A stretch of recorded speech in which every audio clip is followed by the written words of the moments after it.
Oh, hello there. What a surprise to see you two. Welcome, welcome. Hey there, Traveler and Paimon. We're a little busy today, so grab a table while you still can. But I don't think I've met this lady before. Is she a new friend? You could say that. Oh, I see. Well, hey there. A friend of the Traveler's a friend of mine, too. Don't worry, we'll take good care of you. Just order whatever you want, it's on the house. By the way, I'm Zhangling. I cook here at Wanmin Restaurant. What's your name? Miss Xiangling, have you ever heard of the White Horse Adeptus? Of course. What about her? I am her, and she is me. Huh? You mean you're an Adeptus? Oh, you younguns crack me up. Come on, Xiangling. You've got to keep up with the times.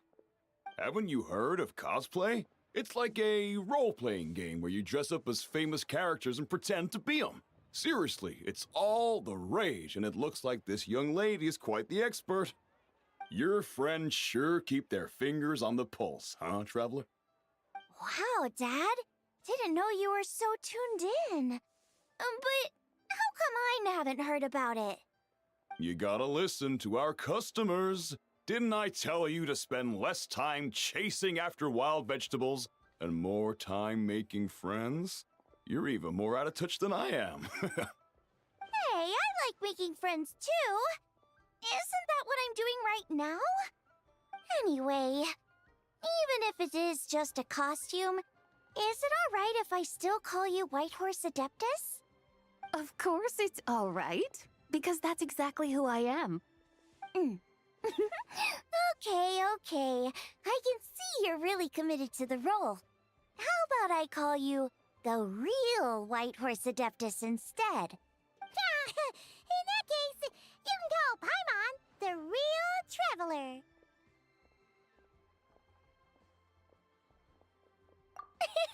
Yeah, right. You could have at least switched outfits. Puny mortals. Nevertheless, I suppose it might be amusing to indulge in your little charade for a while, at least. All right, go grab yourselves a table. I'll come take your order in a bit.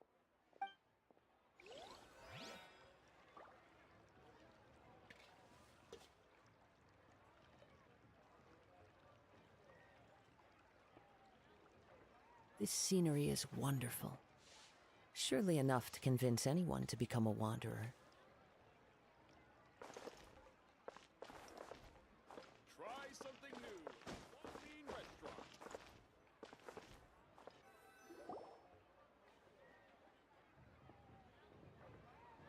Hello.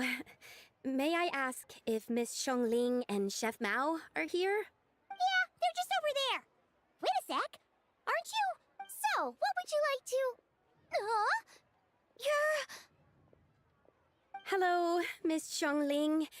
It's me, Lu Xiangxiang, the one who broke some stuff here at your restaurant a few days ago. I just wanted you to know how sorry I am. I honestly don't know what came over me. Please forgive me. Oh, it's you. You really gave me a fright that day, young lady. You didn't actually get food poisoning from our blackback perch stew, right?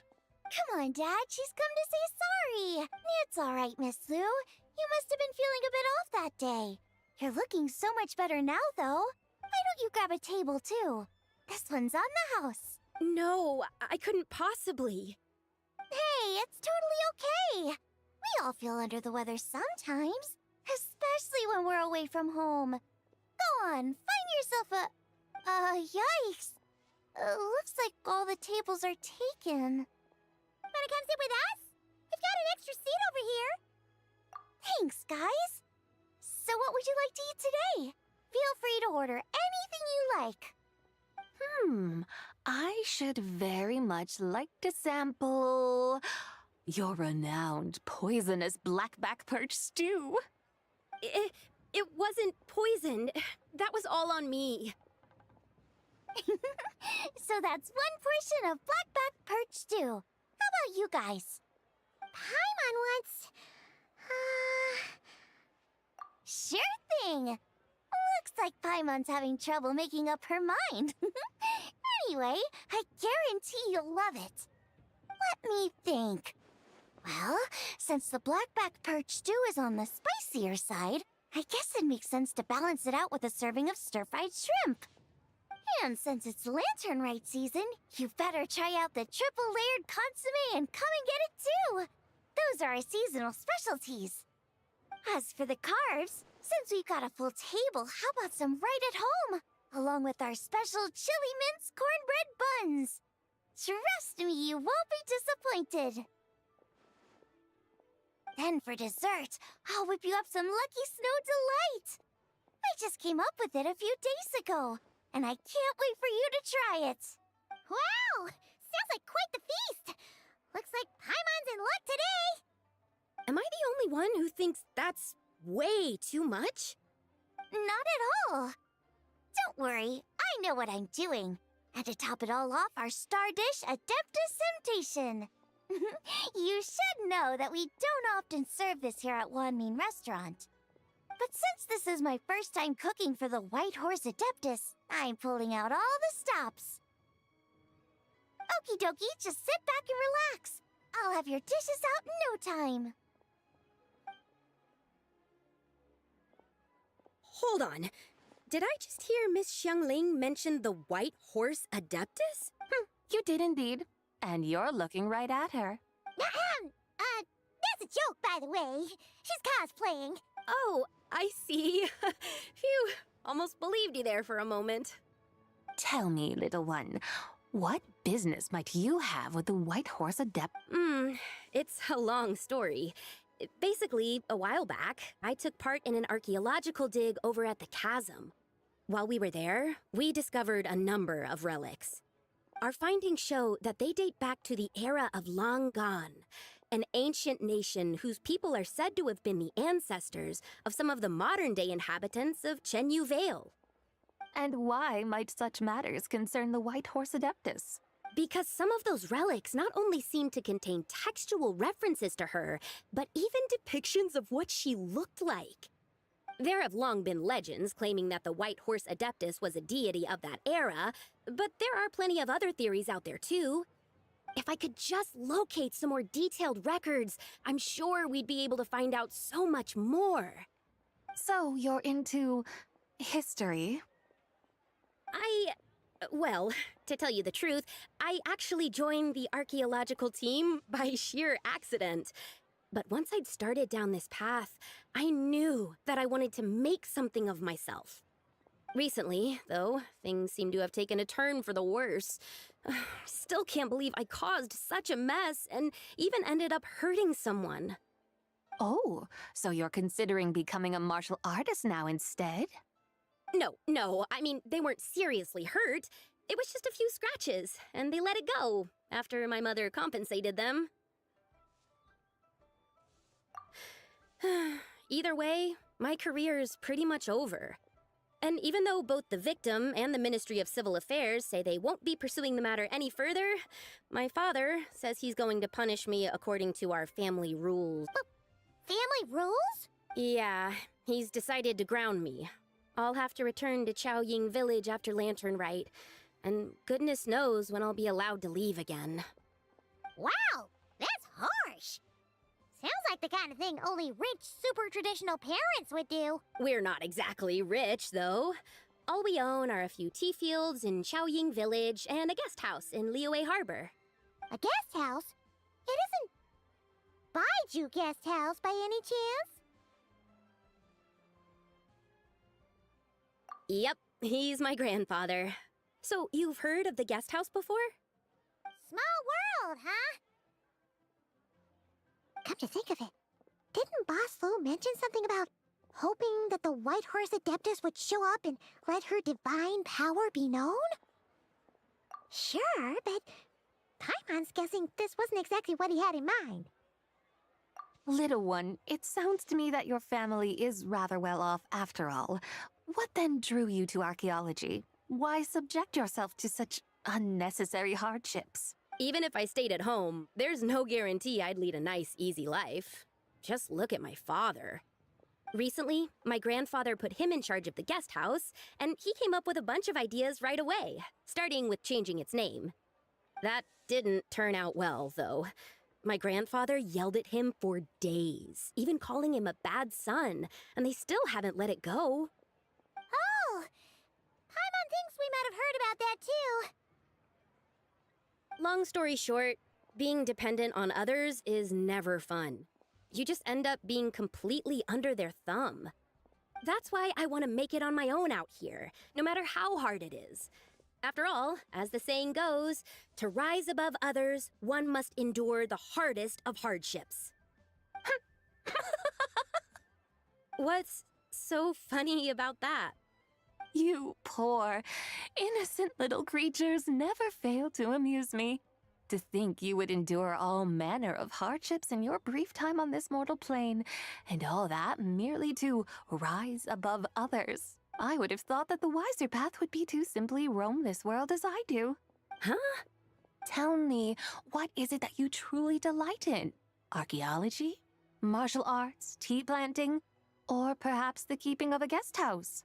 What I delight in? Yes! Surely there must be something you don't find quite so exhausting. Whatever delights you should not feel like a burden. But do things like that really exist? Of course! Take Miss Xiangling, for instance. I defy you to detect even a hint of hardship on her face when she wields her walking spatula. So, since it seems you are resolved to tread the rocky path, you should strive with all your might to pursue that which brings you delight.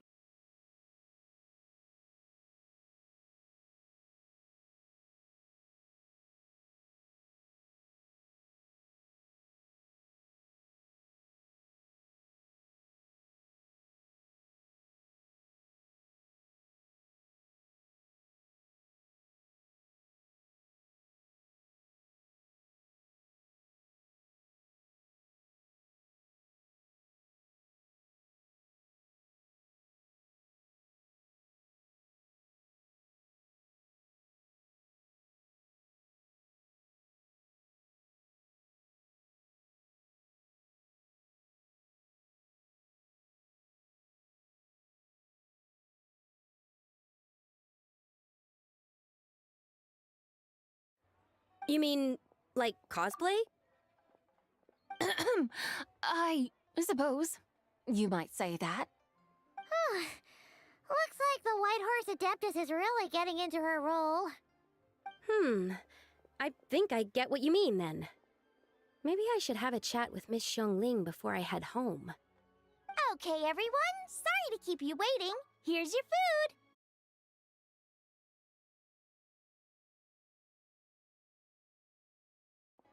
Wow. It all smells so good. Oh, finally! I get to try that famous poisonous stew. Hey, didn't you hear what Shang said? It wasn't the stew. If anyone's to blame, it's that other you. What's up? How fiercely this mortal fare burns upon the tongue!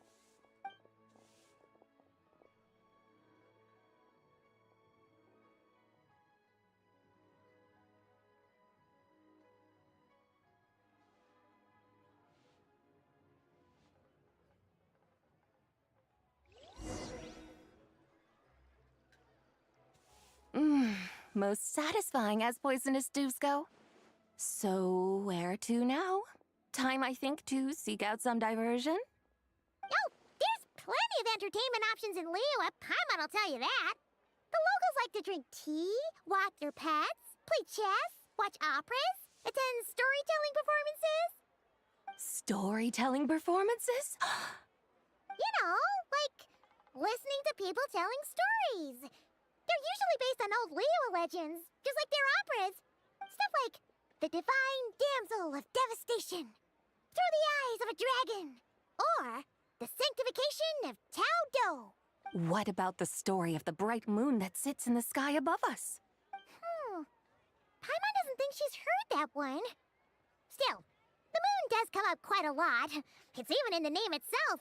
The Yua in Liyue actually means moon. Since we're on the subject, you like telling stories yourself, right? Why don't we go check it out? In that case, I'll have to trouble the two of you to lead the way. Awesome! Let's go! Third round knockout, here we come!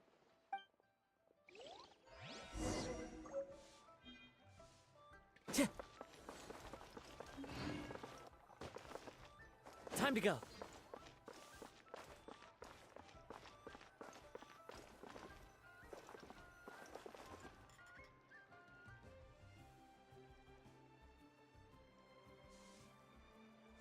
What a tongue twister.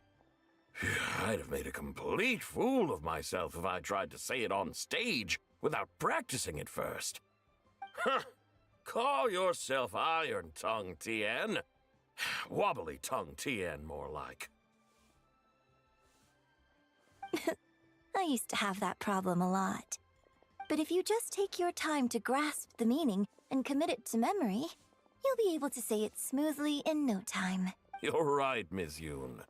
I'll give it another try. Hey, Yunjin! Fancy seeing you here! What are you two talking about? Ah, Traveler and Paimon, we meet again. And who, may I ask, is this? You may call me the White Horse Adeptus. The White Horse Adeptus?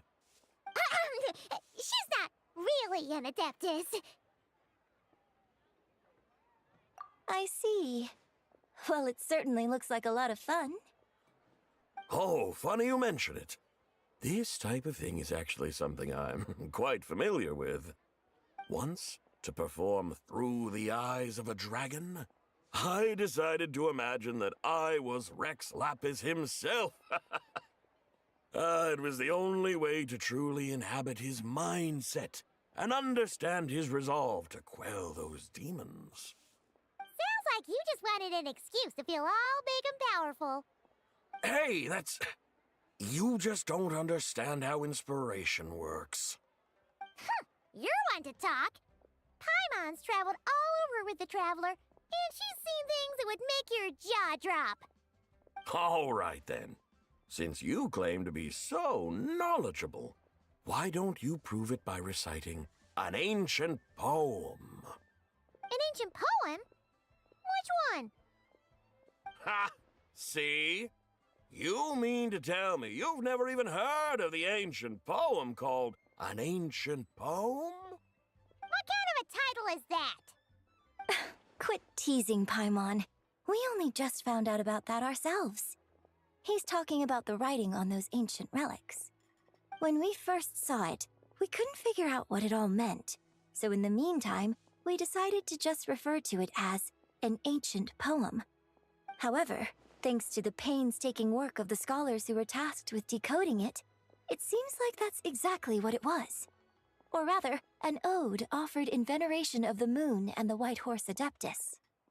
Oh, yeah! Didn't Kuching mention that before? It's got something to do with Longon, right?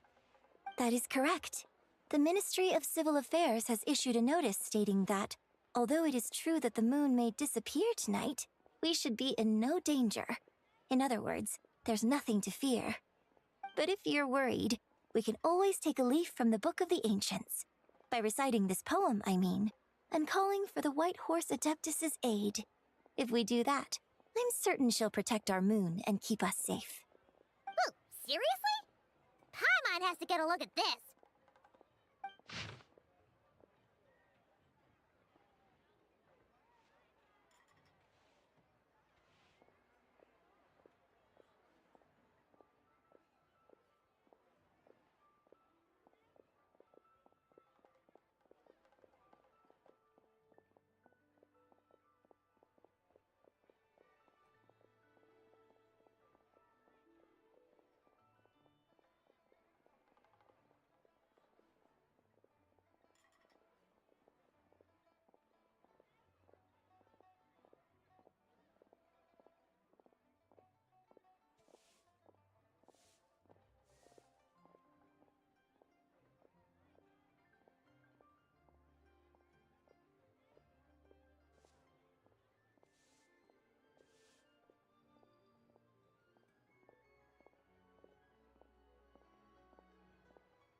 eternal in radiant night, a maiden grants silk, soft and light? What in Tivat's that supposed to mean? Under moon, iridescent, in night divine. Blah blah blah, something cloth so fine. Something about fields being plowed, something else about seeds being sown from the earth. Seriously? What is this? The fields are plowed, the seeds are sown, and from the earth, life is grown. Whoa! You did that without even looking! Bravo! Bravo! We have an expert in our midst. Looks like this young lady really does know her role inside out. If I didn't know any better, I'd have taken her for the real deal. That's because I am the real deal. That's the spirit. This is exactly the kind of mindset I was talking about. Behold, mortals, I am none other than the indomitable Rex Lapis himself. Kneel before my godly splendor. Believe me, young lady, I know exactly why you do it. Back in the day, I was just like you. I must say you are rather amusing as mortals go. Miss White Horse Adeptus, it is a great pleasure to make your acquaintance today. I have some questions regarding the poem, and I was wondering, perhaps, if you might be able to shed some light on it? You want me to explain the full meaning of its verses? Your guidance would be much appreciated. Fascinating.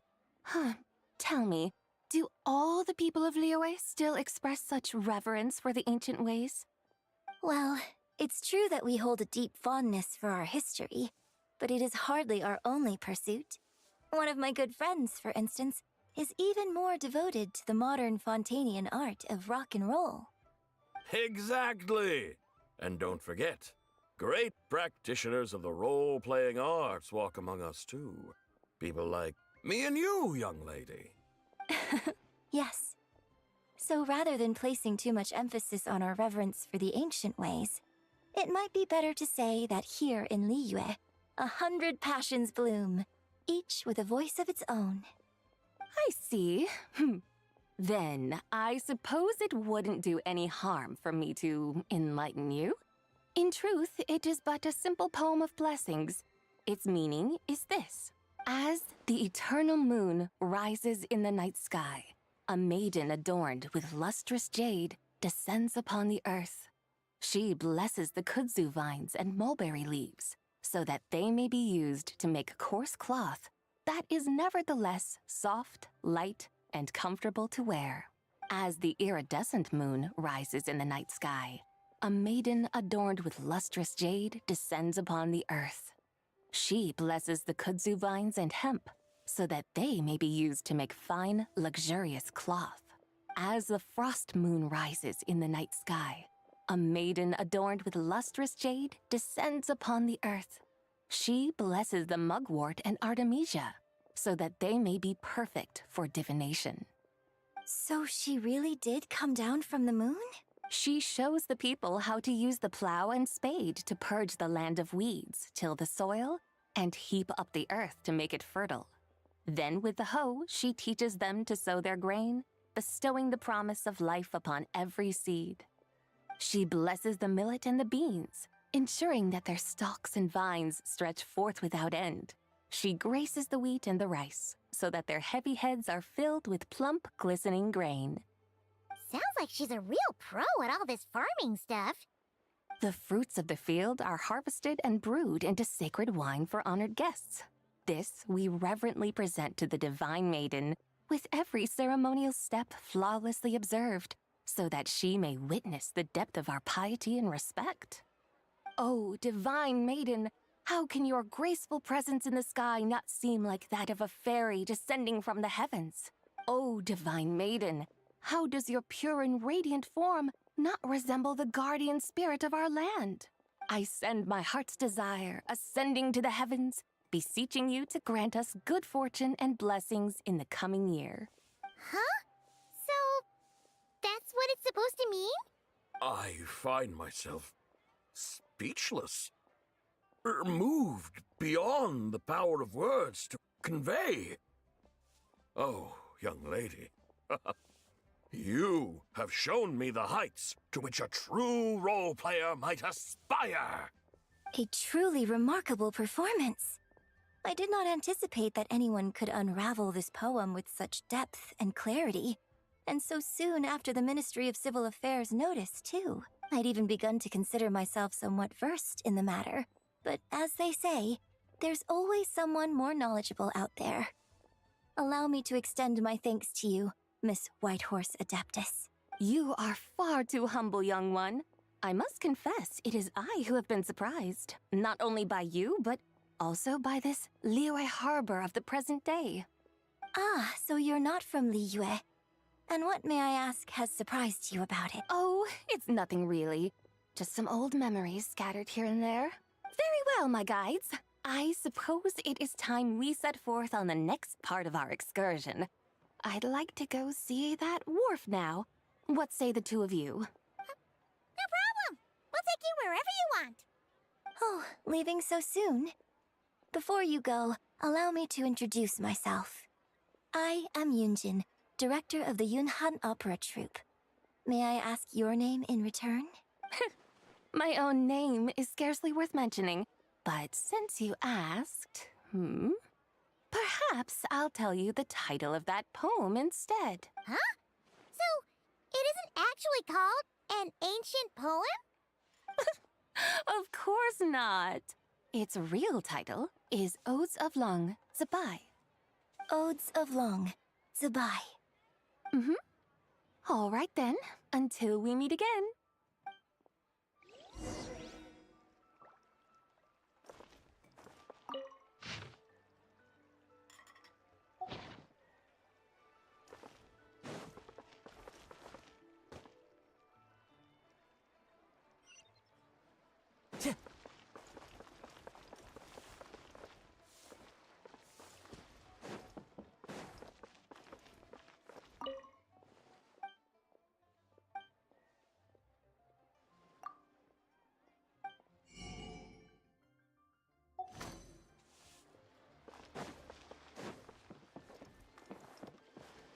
One with nature.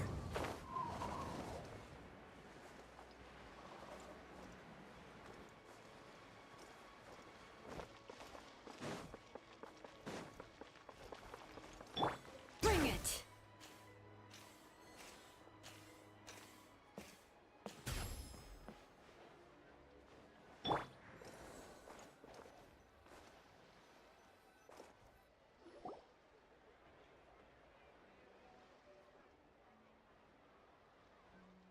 Ganyu! I almost forgot to mention. On my recent trip to Notcry, I came across something really fascinating in the Frost Moon Scion's library. I found records in their collection of another divine envoy living on the moon. A divine envoy on the moon?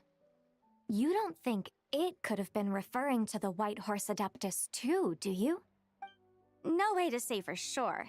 Still, the similarities between our legends are intriguing, to say the least.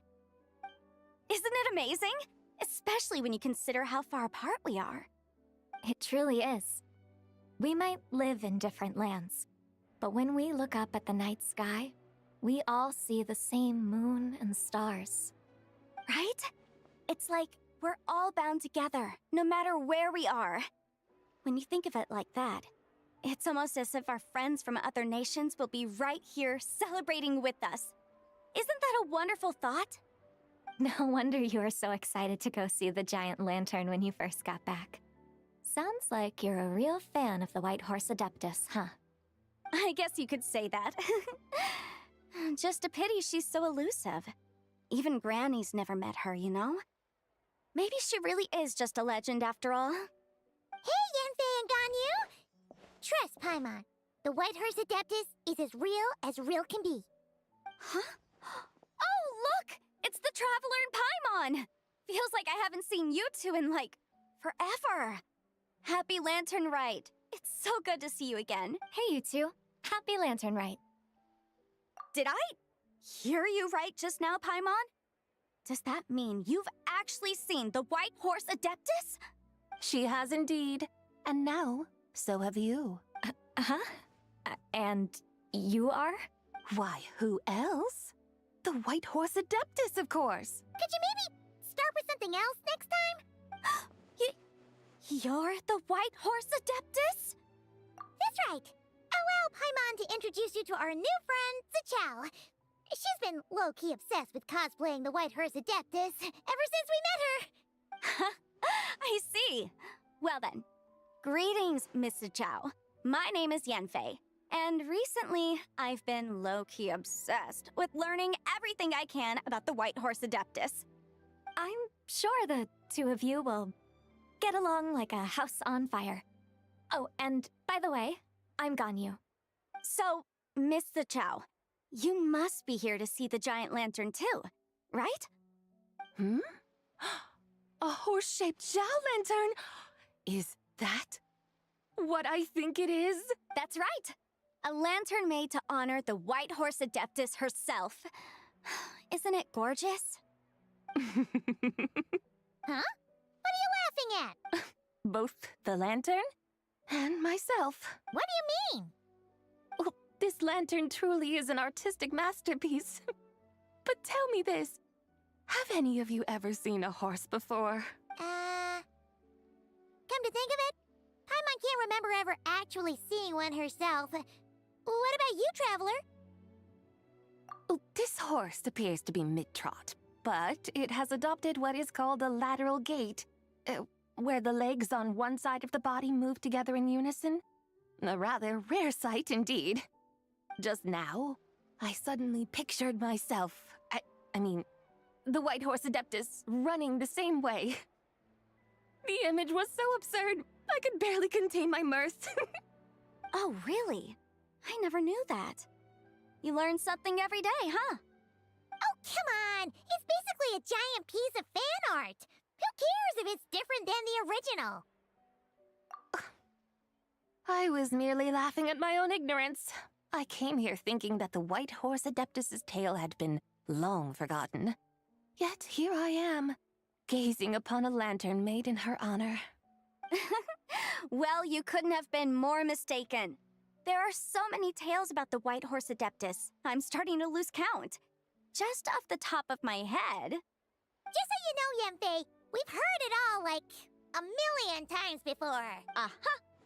But there's one thing I can guarantee that you haven't. Huh? You mean like a new chapter of her stories come to light? Mm-hmm. And I heard it from Ganyu just yesterday. Hey, why don't you share it with the others? Sure, no problem. Where to begin? Do you guys still remember what Liyue's Moon Chase Festival is about? Of course! It's a festival held in honor of the Stove God. That's right. But it took a really long time for the Stove God Festival to become what it is today. In its earliest form, it was actually an adeptal ritual known as the Moon Chase Rite. Paimon remembers Madame Ping mentioning that before, but she never explained exactly what it was. According to Cloud Retainer, the Moon Chase Rite was originally a ritual meant for communicating with the moon. Communicating with the moon? But for what purpose? At first, Cloud Retainer wasn't entirely sure either, as it was always Rex Lapis who performed the ritual. Whoa! Rex Lapis did it himself? Must have been a really important ritual. That's right. Unfortunately, despite numerous attempts, they never actually received any response from the moon, which is why they eventually stopped performing it. But then, just yesterday, Kutching took a picture of the moon being obscured by a dark hole to Cloud Retainer and asked if it had anything to do with the Moon Chase Rite. The moment Cloud Retainer saw it, it suddenly dawned on her that the rite might have been an attempt to reach the White Horse Adeptus all along. Does that mean Zhang Li's been trying to bring back the White Horse Adeptus all this time? So how about that? Bet you never thought there might even be a link between the White Horse Adeptus and the Moon Chase Festival. If Kutching hadn't taken that picture to Cloud Retainer, we would never have known any of this. This is probably what Kuching was referring to that day when she mentioned there were some ideas she wanted to follow up on. So, Geo Archon. All this time, you've been striving to awaken her. Huh? What do you mean, awaken? Nothing. What I truly meant to say was, this new insight you've provided has been truly eye-opening. Oh, by the way, my trusty guides, I've been meaning to ask, where in Liyue Harbor might one enjoy an expansive scenic view? Huh? We're off to the next stop already? But Paimon's barely done digesting that lore bomb just now. All the more reason to find the right spot to let it sink in. Oh, so that's what you're up to. A tour of Liyue Harbor? In that case, if you're looking for a spot with a panoramic view, I'd recommend Yujing Terrace. That's a great idea! Since the terrace is on higher ground, the sea view from up there's so much better. Great! Well, the lantern ride's about to start, so we should get back to Granny's now. Hope to see you all at the festival tonight. Oh, you're off too? All right then. See you both soon. See you soon!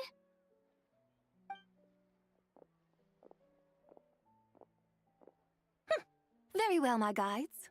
What are we waiting for? Okay, you're the boss. Eugene Terrace it is. After all, the customer's always right. Something else you needed to do? Oh, Paimon likes that idea. And what, may I ask, is a photo? It's this awesome invention that lets you record moments in the blink of an eye. Except, you've gotta try not to actually blink. Oh? What must I do in preparation then?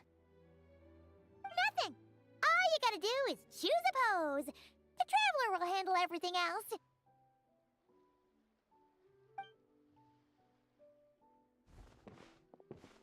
Come on, let's give it a try.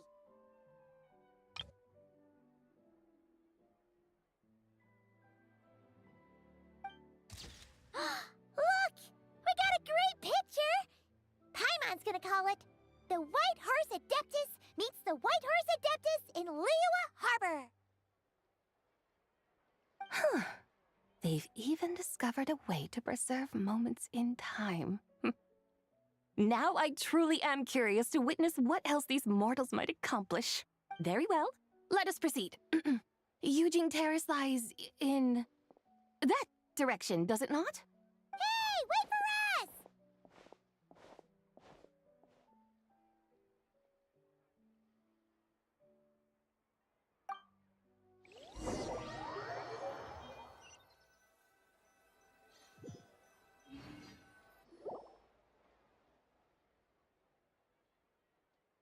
Truly a marvelous view if ever there was one.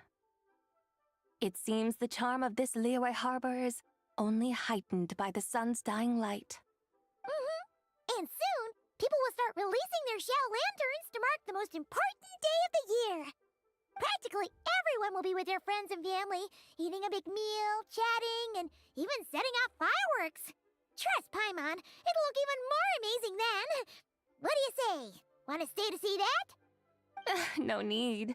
Let us bring this weary day to a close. Weary day?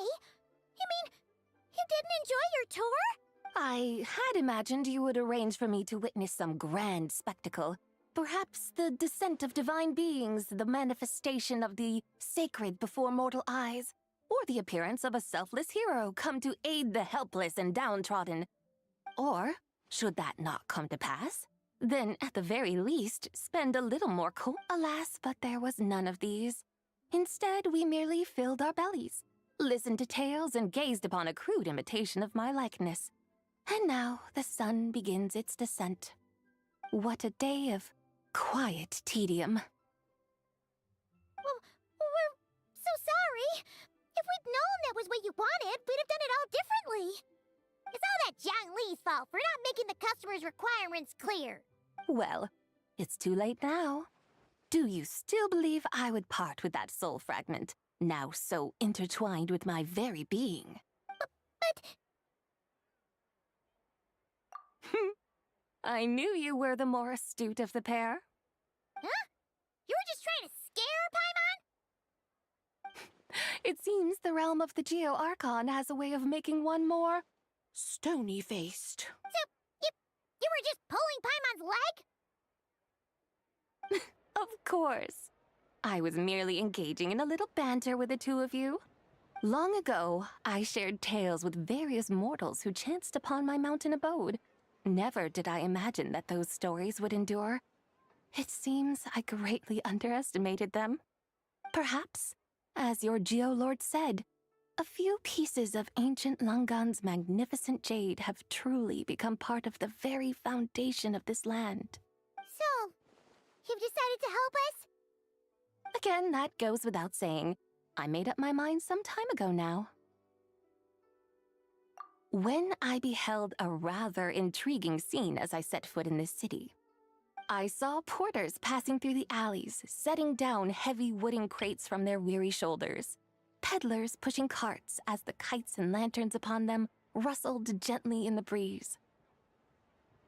I saw cooks cooking, actors acting, scholars reading, soldiers marching, children playing, elders resting, officials officiating, and the common folk absorbed in this or that, reveling in the simple joys of life. Some, it seems, have already found that which stirs their hearts, while others continue to fret, troubled by uncertain futures. Yet, in this gentle and serene order, each holds fast to their anticipation, not only for the celebrations to come, but also for the first light of the morrow. Scenes I once yearned to behold now unfold before me, no longer in Langan, but in Liyue Harbor, thousands of years on. How wondrous is this mortal realm! Thank you, Whitehurst Adeptus! Thank you so much! Adeptus, Adepti, perhaps the singular art in which we are truly proficient is that of sequestering ourselves within the high mountains. But once we leave our mountain refuge, we find ourselves drawn back to mortal ways all the same. So, it is I who should offer my thanks to the two of you.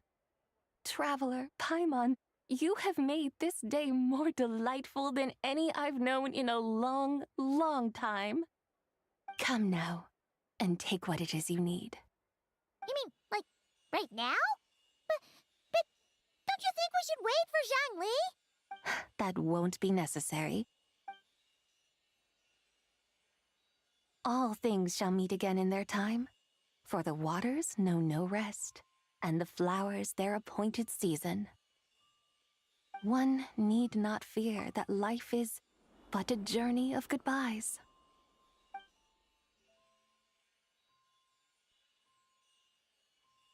Is she gone?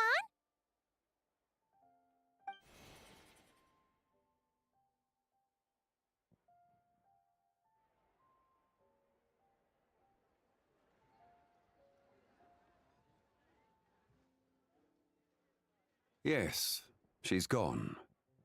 A deadly self is formed from the body's impure vapors, so naturally it cannot survive long in this world. Had it not been sustained by the remnant of Zibai's soul, it would have faded away a long time past. Now that the remnant is gone, it has severed its ties to the mortal world. Zhangli! When did you get here? A while ago. Paimon would have thought you'd at least want to say goodbye.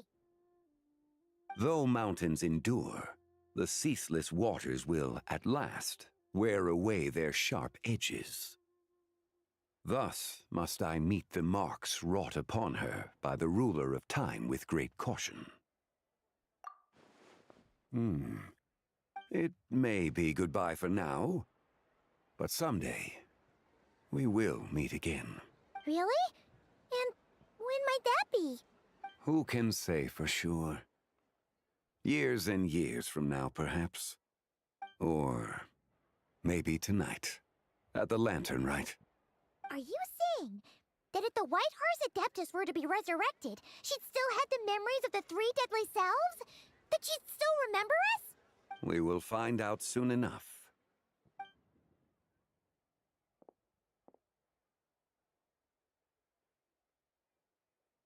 It is time. The rite is about to begin.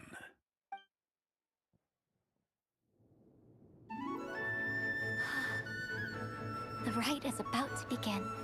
Is the moon really gonna disappear? Got your lanterns ready, everyone? All set.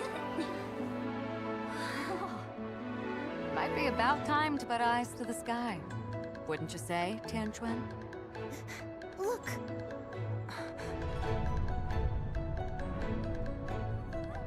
When the sun's out, eat the sun. When the moon's out, eat the moon. Whoa, is this the lunar eclipse? Under moon eternal, in radiant night, a maiden grants silk, soft and light. Under moon iridescent, in night divine, a maiden grants fiber, a cloth For so you. fine. Under moon of frost, in night so great, a maiden grants tools to divine our fate. The fields are plowed, the seeds are sown, and from the earth, life is grown. The seedlings stretch, the crops do rise, and all unfolds before our eyes. Fruits are gathered, sweet wine is poured. These gifts we offer to our Lord. Pure as heaven, so fair and bright, she shines as light in this dark night. And with her does this, wish take flight.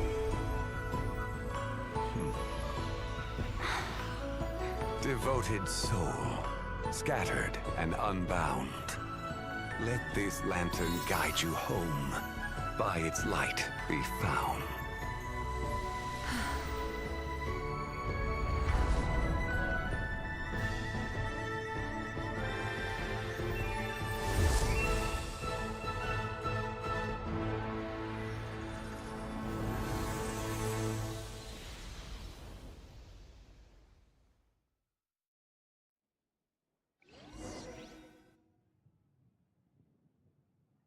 Did we do it? Do we finally get to meet the real White Horse Adeptus?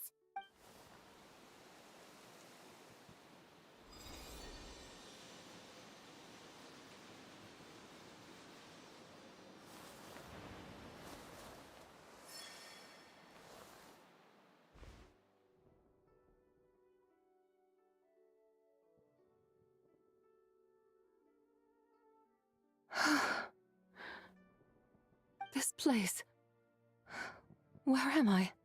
A familiar land, now known by the name of Liyue. Liyue? The peaks adorn the clouded moon. Then, who might you be? Oh no! She seems to have lost all her memories after all. And those countless lights in the sky. What are they? These lights, each like a dwelling in glad accord, usher in this day of joyous rebirth. And whose rebirth might that be? That of my old friend, Zibai. Zibai? Yeah, that's you! Don't you remember anything at all? That's... me? Oh, yes. The envoy of the Lunar Palace. My name is Zibai, indeed. Then you must be the Lord of Geo, Heaven's Star. Many years have passed since we last saw one another. Zibai, my friend, welcome home. Home? But why does this place, this Liyue, feel at once so strange and yet so familiar? Who you are? Who are you? You are that treasure-hunting damsel the one stricken by the poisonous fish stew. How goes your quest for treasure? You must have achieved both fame and fortune by now, I trust. Hey, you've got it all wrong! You're talking about Lu Xiangxiang. And how many times do we have to tell you? She wasn't poisoned! Sheesh! Hmm? But I could have sworn... Oh, that's right. You're that impudent blonde youngster who kept meddling in my affairs. And to think you even had the audacity to presume yourselves worthy of being... What was it again? Ah, yes, of being my guides. How very wonderful to see you again, my most faithful and beloved guides. I trust all has been well in my absence? Well, she finally got it right. But that sudden mood swing felt even weirder. It's like her head's packed full of slimes. It is possible that her cells have not yet settled. After all, they've only just been brought back together. It may be some time before she fully recovers. Huh? You mean, kinda like she's still half asleep? That I cannot say for certain. Perhaps a few days. Perhaps a few years. A few years? Mortal years are but a poor measure when divine beings tread the realm of dreams. Well, if you say so. Anyway, at least she's whole again, right? That already seems like a pretty good outcome to Paimon. Yes, there is little cause for worry. We need only wait and let time take its course. Say, what are those little creatures over there up to? Celebrating Lantern Rite, of course. And those lights up in the sky? Those are all Xiao lanterns. This year, each and every one of them carries a little wish inside. Lantern Rite. Then, may I join in too? Of course! Why else do you think we've been running around like headless chickens these past few days? Tell you what, Traveler, why don't we take the White Horse Adeptus out to celebrate? Who knows? Maybe seeing some familiar faces might help her find her feet? Hey, Zhangli! You've got some time on your hands now, right? Why don't you come along with us? By no means a bad idea, Paimon. Oh, and Sabai, before Paimon forgets, when we meet the others later, remember to wish them a happy Lantern Rite! Happy... Lantern Rite? Happy Lantern Rite! Yes, Happy Lantern Rite indeed. Well then, let's go!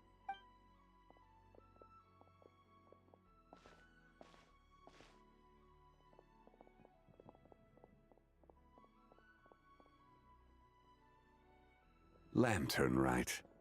A night of joy, reunion, and moonlit blessings for all.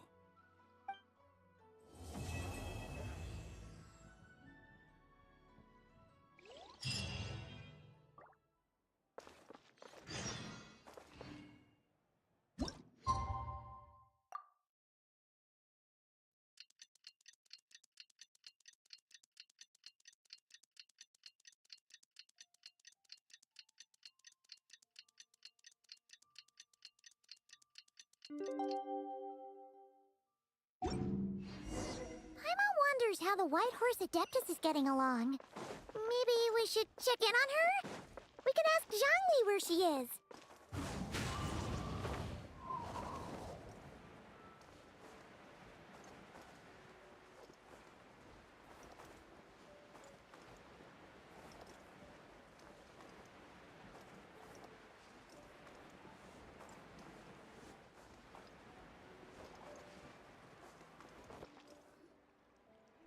Oh, looks like Zhangli hasn't stopped by for tea today. Hey, are you two looking for your friend? Try going up that way. Is Zhangli up that way? No, but that young lady who was dressed up as the White Horse Adeptus the other day is. She's your friend, right? I just saw her head toward Wanmin Restaurant. I was wondering why she was eating alone. But then you two showed up hot on her heels. Oh, what luck! We were just on our way to find her. But what's she doing at Wanmin Restaurant? I have no idea. I said hello, but she completely ignored me. She couldn't have forgotten who I am, right? I mean, we're kindred spirits, aren't we? Maybe she's still half asleep. Her brain might be a little fuzzy. Oh, that makes sense. I was wondering why her eyes were so red. Her eyes were red? Oh, that doesn't sound good. You young people, staying up all night because you think you're invincible. Look at your friend. Missing out on sleep so she can pretend to be the White Horse Adeptus. That's where that leaves you, you know. A word to your friend from someone who's older and wiser. She really needs some rest. Paimon won't be so certain about the older and wiser part. Yeah, what was that? Hurry along, then. Oh, and don't forget to come back and check out my Rex Lapis cosplay when you're done.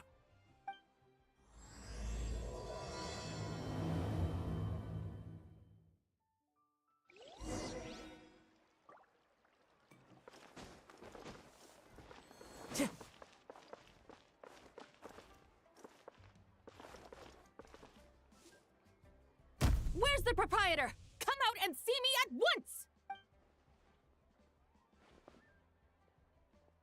Xiangling and Chef Mao aren't here right now. What can I help you with? And who might you be? My name is Shenhe. I work here at Wanmin Restaurant. Shenhe. Shenhe. Are you that crane adeptus who loves planting mint? It's been a few days. Have you improved your gardening skills? Did you manage to cover the slopes with mint? Mint?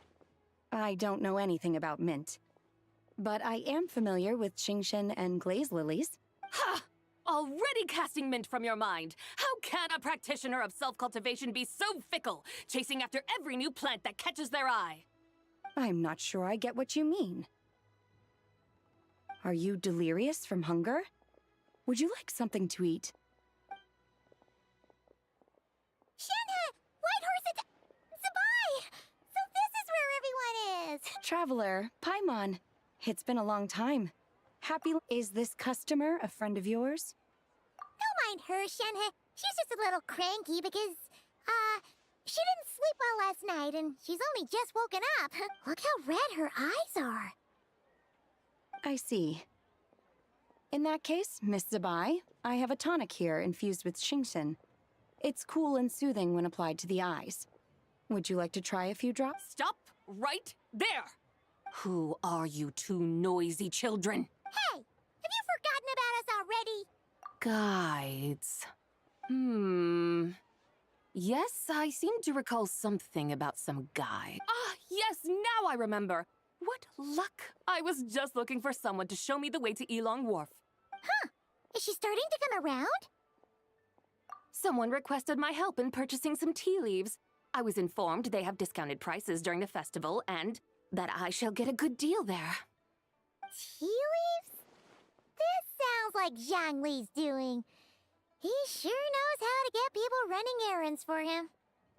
Your friend Rex Zhongli initially requested the most expensive tea, but then a young lady in a hexagram hat mentioned he'd burned through the Wangsheng funeral parlor's yearly expenses at an exhibition a few days ago. As such, he is only permitted to buy items that are discounted this month. Oh, that's his boss, Hu Tao. It's about time she realized the problem and put a stop to his spending sprees. Oh, I see. So that's why you're here. Unfortunately, Wanmin Restaurant doesn't sell tea leaves. If you're truly in need, I could gather some wild tea from the mountain slopes. You don't sell tea leaves? But I remember your boss, Miss Lu, saying that she owns tea fields. You really should get some rest. The person you're talking about isn't the boss of Wanmin Restaurant. She's just like you. She came here to eat. Is that so? Life really is full of surprises. What surprises? Your brain really is as gooey as a pack of slimes. Paimon can't believe Zhang Li entrusted you with going all the way to Yilong Wharf and buying tea. That would be excellent, my dutiful guides. Ah, yes, Miss Crane. I apologize profusely for my improper behavior just now. Please. I completely understand. Master often says that the human body is like a mechanism in need of regular maintenance. When a person cannot rest at night, they are sure to become irritable and on edge. Miss Crane, you appear reasoned and compassionate on the surface, yet I sense dark forces churning within your spiritual core. Those red ropes you wear are what bind them, am I correct? Oh, you can sense that? Indeed. I also sense that with your strength, you might try.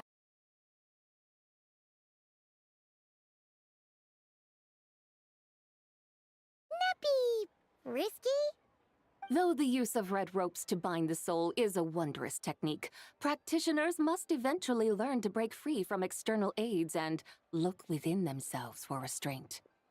Master has told me similar things, but I am not ready yet. Your self-cultivation has progressed far enough. Then I will seek further guidance from my master. If you still have doubts, you can find me at the Baiju guest house. For now, my dutiful guides, let us be off.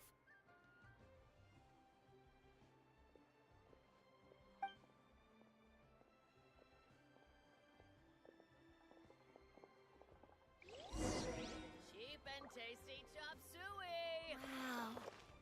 Lyra's really got a lot going for it.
Aren't we going to Yilong Wharf?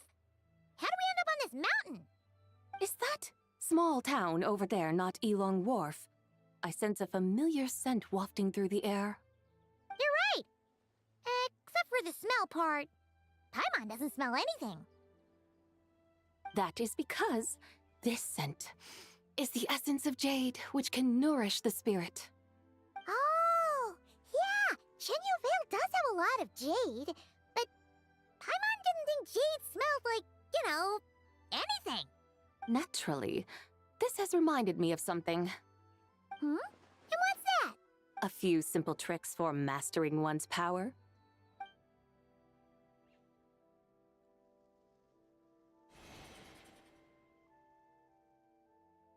What is that thing? I'm sure you've been to Elong Wharf many times before, but I wonder if you've done so while cruising through the air. You've been such dutiful, dedicated guides, so allow me to offer this fresh experience as recompense. Please step in.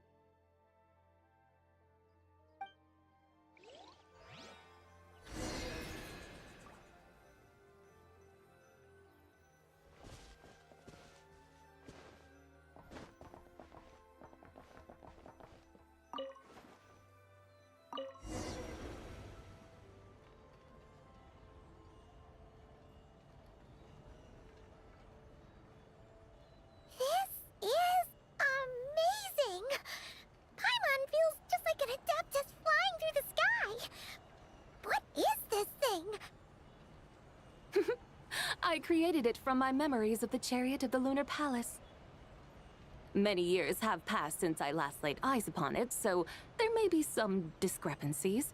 Nonetheless, It is functionally much the same. A lunar chariot? Wow! Paimon never imagined she'd get to ride in one! So, Sabai, does that mean you used to work on the moon?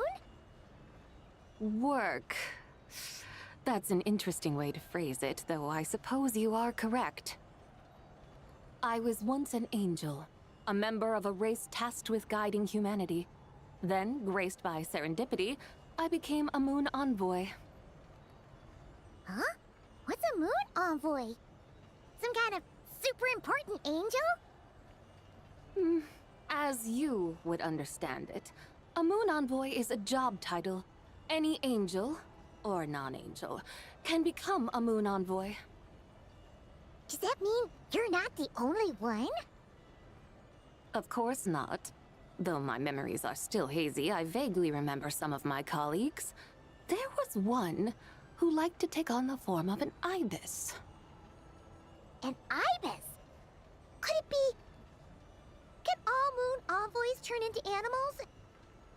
Does that mean Lauma could take that job?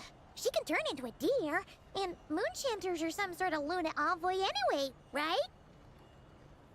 Moon chanter? I have no idea what those are.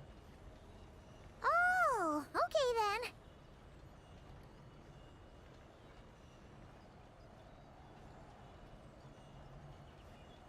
Look! Paimon thinks she saw a tea vendor over there! Very well. Let's take a look.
Pushing yourself too hard. Taking a breather never killed anyone.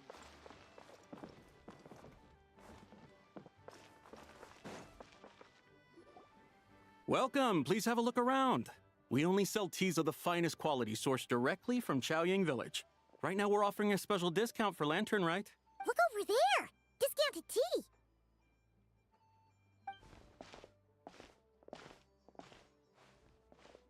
Dear customers, are you looking to purchase some tea leaves?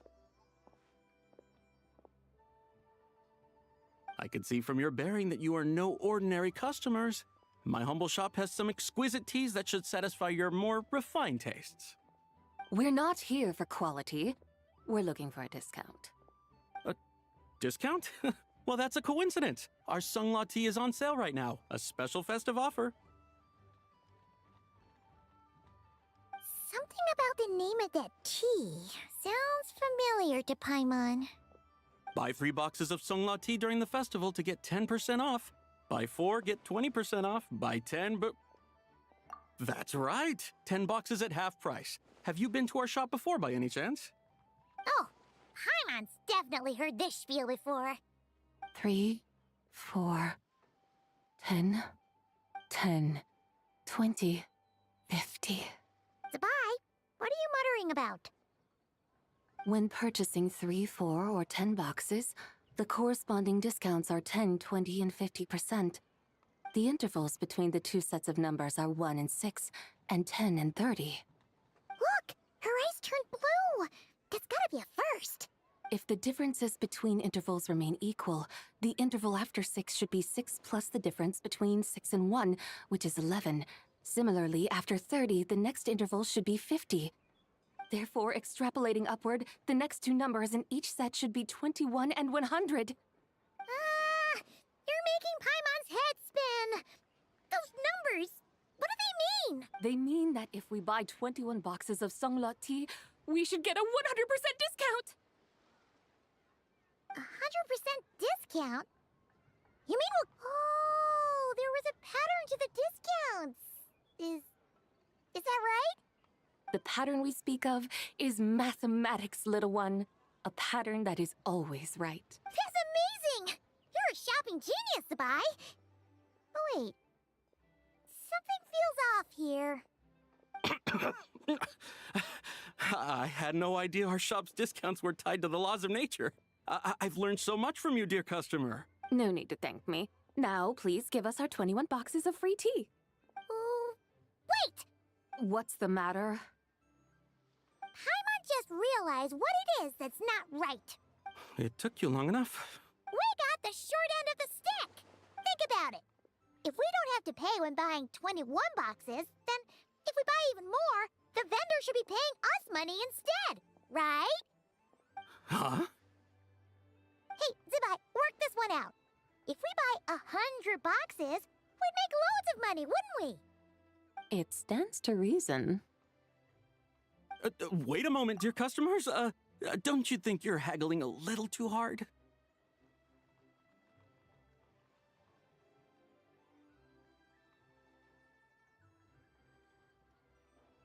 You are the one dictating the discounts. We're simply extrapolating the numerical patterns within. As such, we are hardly haggling. You have a point. However, that's right. I'm so sorry. I just remembered. My supplier didn't come today, so we don't have any tea after all. Such a shame. Terribly sorry about this. Awful, awful luck. Where can we find your supplier? Well... Not to fret. We'll save you the effort and go straight to the source ourselves. Well, you see, dear client, the supplier's discount isn't as generous as ours. You won't be able to get the same price from them. Huh? Does that mean they won't pay us for taking their tea? They might not even offer you a 100% discount. How very unfortunate. Nevertheless, as the original supplier, they must offer some sort of discount. Besides, we're not looking to make money. We just want a good deal. Well, that's great. My suppliers are all tea farmers from Chaoying Village. You can go ask around the village, but please don't say I sent you. Do not worry. We appreciate your generosity. Referring customers to your business partners, even choosing to remain anonymous, the demeanor of a true gentleman indeed.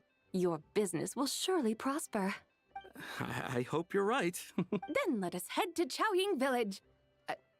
Do you know the way, my guides? Of course! Just follow us.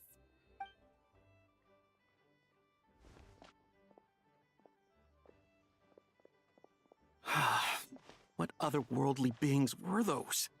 Thank the heavens I managed to send them on their way. I should hurry home and pray to the White Horse Adeptus. May she bless me such that I never encounter such customers again.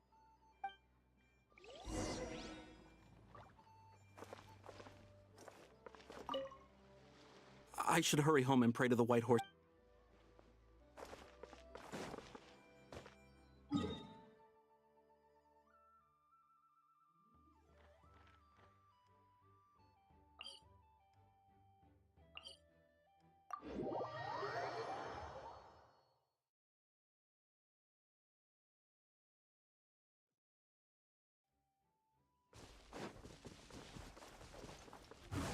The wind knows me.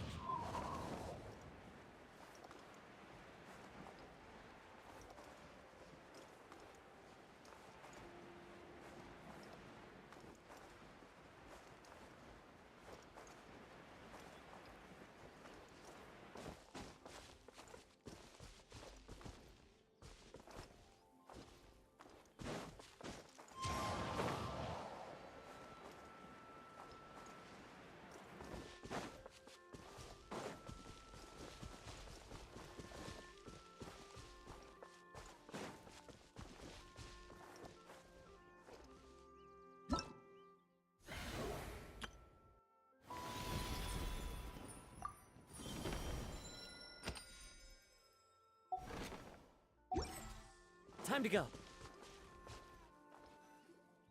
Here we are! Xiaoyang Village! The mountains and waters are pristine. They embody the beauty of heaven and earth. It's a good-looking place, all right.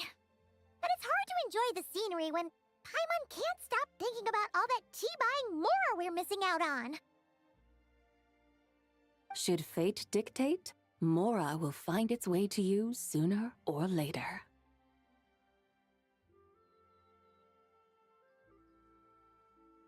Well, Morak certainly finds us often enough. He even sought us out in person this lantern rite.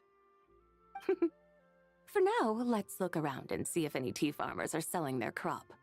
We'll be able to see more clearly from up high.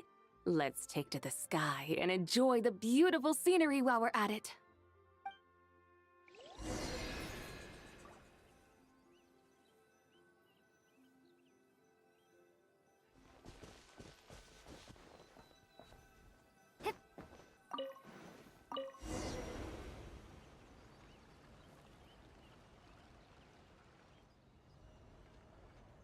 Wow! Xiaoyang Village looks beautiful from up here. Indeed, the houses here are quite different from those in Liyue Harbor. They follow the natural contours of the mountains, forming unique, elegant structures. Yeah, it's super beautiful. The white walls and dark tiles frame the emerald waves of the terraced fields, while the curved eaves and tall gateways juxtapose each other with grace. It's almost too beautiful to be true. The crowing of roosters and barking of dogs, the calls of farmers working the fields, a vibrant pastoral chorus overflowing with earthly vitality. Yeah, it's incredibly beautiful, huh? Have you studied the linguistic arts by some chance? Huh? Your vocabulary for beauty seems rather constrained. Paimon knows how to say pretty as well. I see. Now then, let's take a look around and see if we can find any farmers selling tea.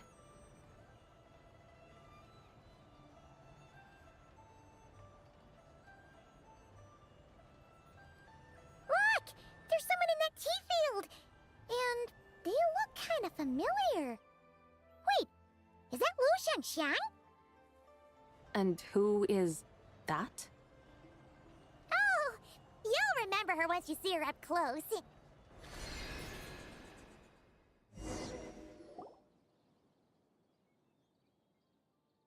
there, Lu Shangxiang! It really is you! Huh? Paimon, Traveler, and the White Horse Adeptus. Fancy seeing you here. The White Horse Adeptus has a name now. You can call her Zabai. And you are... Wait. I remember now, you're... Don't say anything about food poisoning or fish. You're the young lady who wanted to rise above the rest, are you not? Yes, that's me, but I'm in a bit of a state right now. At best, I can say I've fallen below them. Fallen below them? What happened? Like I said the last time we met, I'm being punished according to family rules. My father, mother, grandfather, grandmother, other grandfather, other grandmother. Oh, that's a lot of family members. Yeah, and on the night of Lantern Rite, they held a family meeting to discuss my situation. So, they do care about you. There's no doubt they care. But they think that since I caused all that trouble in Liyue Harbor, it shows I can't be trusted on my own. They decided to ground me. Ground you? Yeah, though they're not confining me to my room. Instead, I have to personally nurture a tea seedling until it grows big enough to be sold at market. Aw, a tiny little tea baby. Do they want you to experience what it's like to be a parent? It's supposed to cultivate my character and temperament. They say this will help me calm down and reflect on my issues. What happened in Liyue Harbor really wasn't your fault. Oh well, at least this punishment doesn't sound too harsh. so. How long will it take for the little tea baby to grow? Actually, I don't know. I've never grown a tea tree before. It usually takes 2 or 3 years. 2 or 3 years? Yes, the tea in this garden requires 2 or 3 years to mature. That long? Sabai, you're not making this up, are you? How do you know so much about growing tea? When the plants thrive and grow, that is the meaning of my name. I can tell at a glance when their season of ripening will come. Do I really have to waste 2 or 3 years here? Why is this happening to me? I'd only just found my direction in life. Yes, during the night of Lantern Rite, I heard many people reciting poems from long gone in praise of the moon. In that moment, I suddenly felt a great sense of pride. I mean, I helped excavate cultural artifacts from long gone, so I contributed to the revival of these poems too, right? So I decided to stay with the archaeological team. I want to unearth even more history. I see. And are you sure that's what you want to do? If you don't achieve anything significant in the years to come, will you still enjoy it? Yes, because archaeology gives me that boom shakalaka feeling. Wait, did Xiangling teach you that? That's right. I was asking her for advice. She said that if something gives you that boom shakalaka feeling, then it has to be worth pursuing. I immediately thought about how, when I'm excavating in the ruins, I always feel like there's a ghost standing beside me, and not in a spooky way. It feels like my great-great-great-great-great-grandmother patting me on the shoulder and saying, "Keep going. You're about to rediscover some grand ancestral knowledge." Right? It feels like I've made some kind of connection with my ancestors. Isn't that amazing? Since you've made up your mind, you should give it your all. And I'd love to, but I'm still grounded. Run away, summon up a little boom shakalaka, and leave the tea garden behind. Flee this village. That might be going a bit far. You don't want to lead others astray, Zabai. Yeah! Tell them about your great-great-great-great-great-grandmother. She must be the most super-duper ancestor to have ever risen above the rest, right? I'd be better off telling them about the White Horse Adeptus. After all, she's the supreme riser above the rest who saved my great-great-great-great-great-grandmother. Then it's settled. Tell your family that your decision has my blessing. Thank you, Tsubai, but I don't think cosplay is going to work on them. They won't listen. They don't need to listen. You need only follow the rules they've set out for you. What do you mean? As I'm sure you know, some ancient texts refer to the White Horse Adeptus as the Daughter of Time. My family history contains such records, but what of it? If the White Horse Adeptus were to manipulate time to make your tea seedling grow overnight, then you'd be free, correct? Is that how it works? If the White Horse Adeptus were to really get involved, my grandfather would let me leave right away. But who really believes that she'd show up and help? It's not as if you have any other options. Why not try calling out for help? It won't cost you any more. Guess I might as well. I've got no better ideas anyway. White Horse Adeptus, if you can hear me, please save me from my predicament.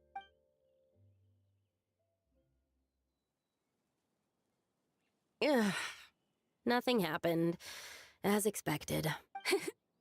Perhaps the White Horse Adeptus has already heard your prayer. Why not come back here tomorrow and take a look? By then, the seedling you planted may well have grown into a thriving tea tree. Thank you, Tsubai, for trying to comfort me. I do feel better now, kinda.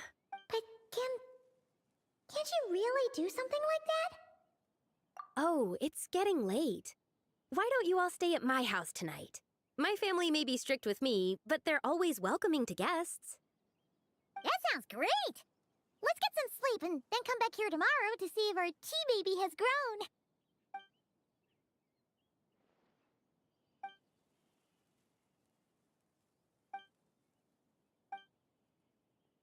Oh, the tea tree! Whoa! Your tea baby is all grown up! Indeed, it has grown into a mature tea tree that can stand tall in the face of wind and rain. How is this possible? It must be the work of the White Horse Adeptus. Her prayer must have moved her. Are you sure? Perhaps she heard your prayer and chose to answer the call. She once saved my great-great-great-great-great-grandmother. This time, she saved me. That's incredible! Your family must be blessed by the White Horse Adeptus. I guess so. I need to tell everyone the news right away. They'd better. Since this is the will of the White Horse Adeptus, I don't see how they could object. Go! And if you run into any more trouble, call out to the White Horse Adeptus just like yesterday. Thank you so much. Paimon really thought you were going to use Adeptal energy to make the tea baby grow, Zabai. When an Adeptus exerts effort, consuming their energy, is that not using Adeptal energy?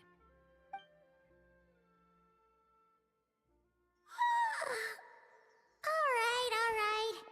What are we doing out here in the middle of the night? We're here to help Lu Xiangxiang fulfill her wish, of course.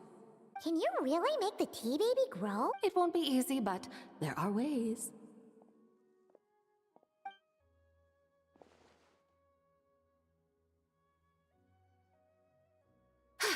There, it's grown. Hey! You just transplanted a tea tree from over there! So, there's a mature tea tree here now, yes? Oh, yeah, but... And am I not the White Horse Adeptus? Well, yeah. Is this tea tree then not a manifestation of the White Horse Adeptus's will? You're... not wrong. But again, there's something not quite right about this. Maybe this will become another mystical Adepti tale recorded in their family history. That would be marvelous. Paimon thinks so too. Hey, Traveler! Sabai seems to be doing much better now, don't you think? Oh! Paimon bets that's why Zhongli chose to send her on this errand. That's a great idea! We've already shown her Liyue Harbor, Yulong Wharf, and Xiaoying Village. How about we head to Qingce Village next? Qingce. That name sounds familiar. The scenery there is really pretty, too. It's the perfect sightseeing spot. How about we show you around? I must say, I have been mightily impressed by the mountains and waters of Liyue. Please lead the way, my dutiful guides. All right, let's go!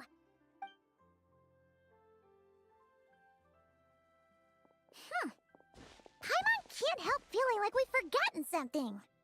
Pay it no mind. I've already forgotten more than you will ever know. All right. If we forgot something, it can't have been that important to begin with. Qingce Village, here we come!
should plant cucumbers. We should plant canolas. We should plant cucumbers. They're easy to sell. We should plant canolas. The flowers are pretty. What are you arguing about, little ones? We're deciding what to plant in our field once Lantern Rite is over. Yeah. Dad gave us a small plot of land to grow our own crops. He said we can keep all the more we get from selling them. We should plant cucumbers, right? Dad plants cucumbers every year. We should plant canolas. We can press the seeds for oil. It smells good and sells for a good price. Ah, an agricultural debate. This should be easy to sort out. Granny, are you a farmer? Could you tell us what to do? Granny? What did you just call me, you rapscallion? Oh no, her eyes are gonna turn red again. It's just, my granny smells really nice, and you smell nice too, so... Sorry. How about we call you Auntie instead? Auntie? Oh, all right. Big Sis Tsubai, can you help us decide whether we should grow cucumbers or canolas in our field? You little rascals. Using priceless land like this just for cucumbers and canolas? What a waste of heaven's gifts! Huh? What should we plant instead? With the coming of spring, when all things awaken, the fields should be sown with the 5 grains. What are those? The 5 grains are life's staples, the heart of the people's table. I notice the people here mostly eat rice, so that is where you should begin. Based on the local climate and soil, seedlings planted in mid to late spring should produce mature grain within 2 or 3 months. When autumn comes, you can plant a second crop, with time still to harvest it before the first frost. The rice you harvest can be sold at market or kept in your stores. It's a far better choice than cucumbers or canolas. Oh, but Big Sister Tsubai, I like canolas. That's no issue. It is unsuitable for continuous cropping in any case. You can rotate it with rice to maximize your yields. After the second rice harvest, around wintertime will be the perfect opportunity to sow their seeds. And when they mature in mid to late spring, you shall be just in time to sow the first rice crop of the year in turn. This way, your field will sustain balance, rice and canola in a harmonious cycle. Wow! That means we'll have crops to harvest all year round! Wait a minute! If rice and canola take up the whole year, what about my cucumbers? A firefly dares rival the brilliance of the moon? In what twisted universe should cucumbers vie for land with rice? Big Sis Tsubai, you're going to hurt Lil Lee's feelings. Auntie hates cucumbers. Stop crying this instant! I meant that cucumbers are simple enough to grow. There's no need to devote a whole field to them. Just find an empty corner of your yard, scatter some cucumber seeds in the earth, and before you know it, you'll have a thriving patch of vines. Cucumbers delight in sunlight and moisture, but they suffer in cold weather. If you wish to plant them this early in the year, you should make sure they're protected from frost. Wow. Is it really that simple? Are you really in that much of a rush? Well, thanks, Big Sis Tsubai, who's fierce but really good at farming. We gotta go! Thanks, Big Sis Tsubai! See you around! Paimon never imagined you'd know so much about farming. What's so strange about that? The people of Longon called me the god of soil and grain. Are the fields not made of soil? Is rice not one of the 5 grains? That's true. So, if the god of soil and grain is a farming god, that means the White Horse Adeptus must be a farming adeptus, right? Of course, the god of farming is down to earth. Mind your tongue, impertinent child. How dare you diminish the lofty bearing of an adeptus? Hey! You're the one who said said the god of soil and grain is all about farming. Enough! It's time for us to take to the skies once more. Join me now.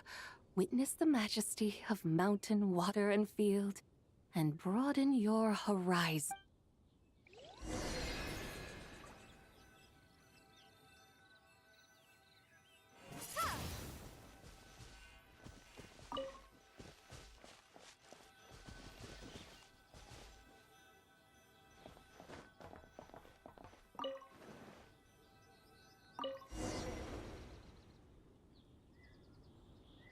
Wow!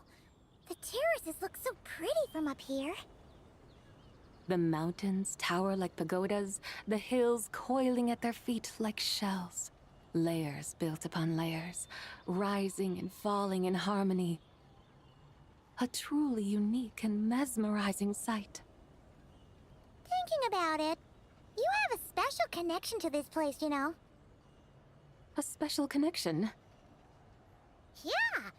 There's a local legend about a white horse leaping from a pure spring to follow Rex Lapis into battle. Don't you remember? You must have been living in seclusion around here. That does sound somewhat familiar. Oh, and if we keep going up this way, we'll reach a super duper spooky spot. You might have a connection to that place too. There's an ancient array that seals away the remains of a fallen god. A god's remains? Yeah! The people of Liyue turned that story into an opera called The Sanctification of Tao Do. Does that ring any bells? Tao Do. Huh. The 7 and 8 gates array.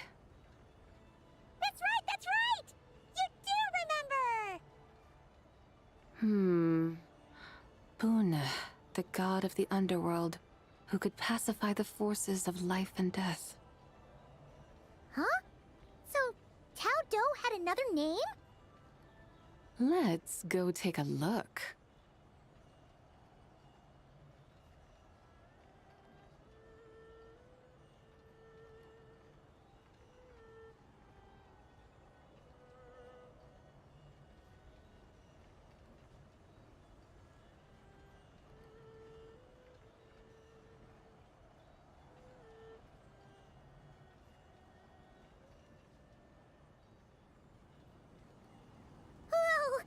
We've arrived at Wulwang Hill. The atmosphere just turned spooky. I can't help but feel there's something strange about this friend you haven't seen in ages. Huh? Paimon thought she heard someone's voice. Let's head down and check it out.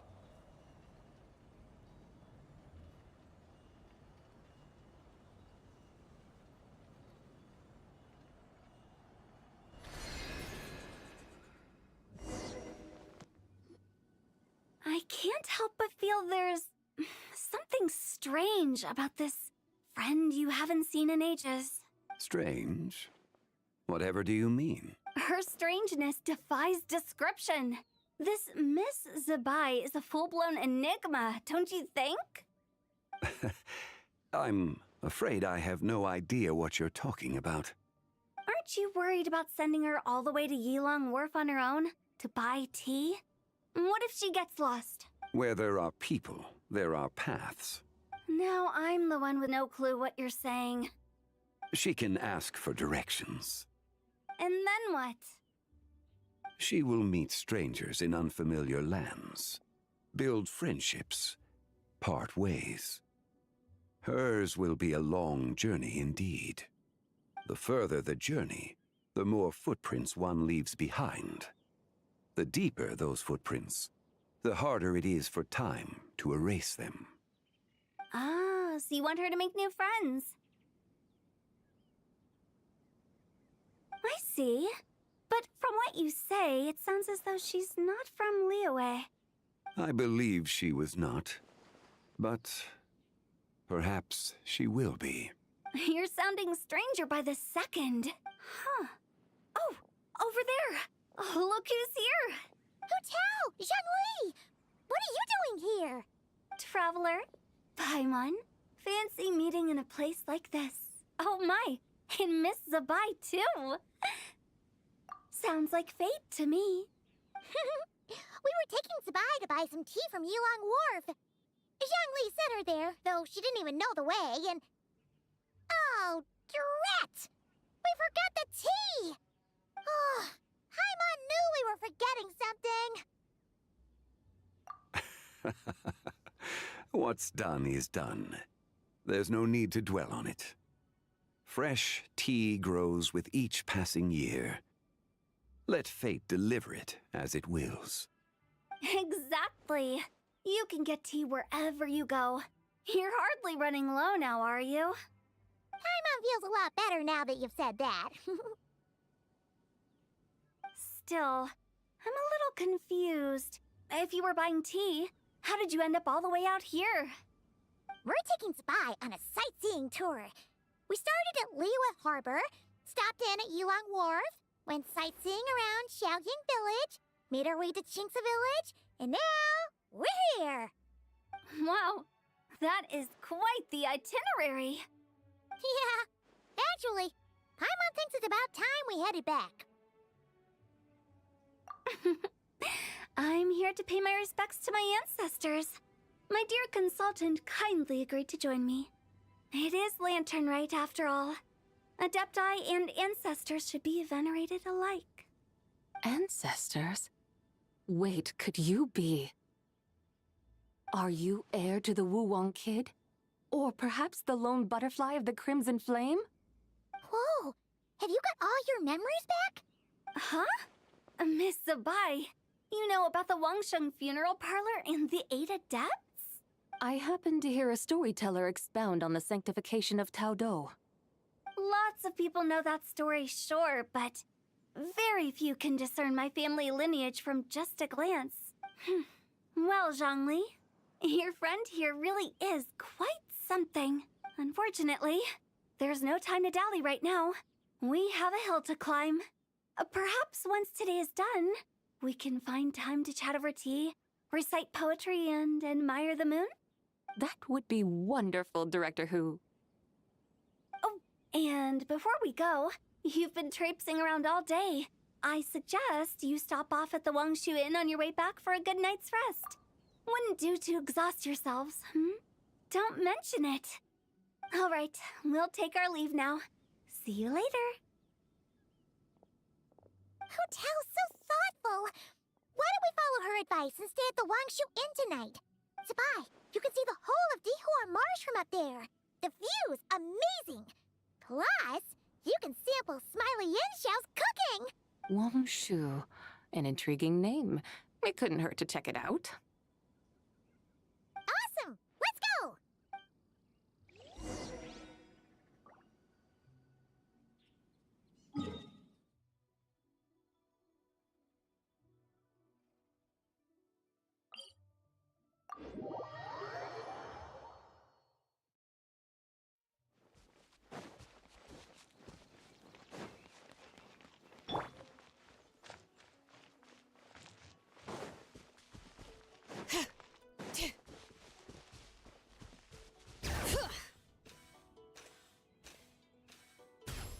Better watch out for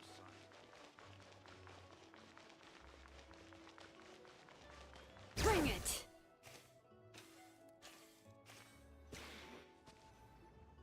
Is that towering structure Wangshu Inn?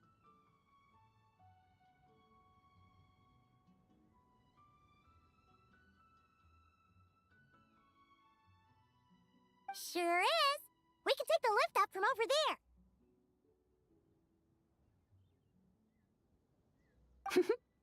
Always walking the path long trodden. Does retracing others' footsteps not tire you? Come on, get in. We'll fly to the top.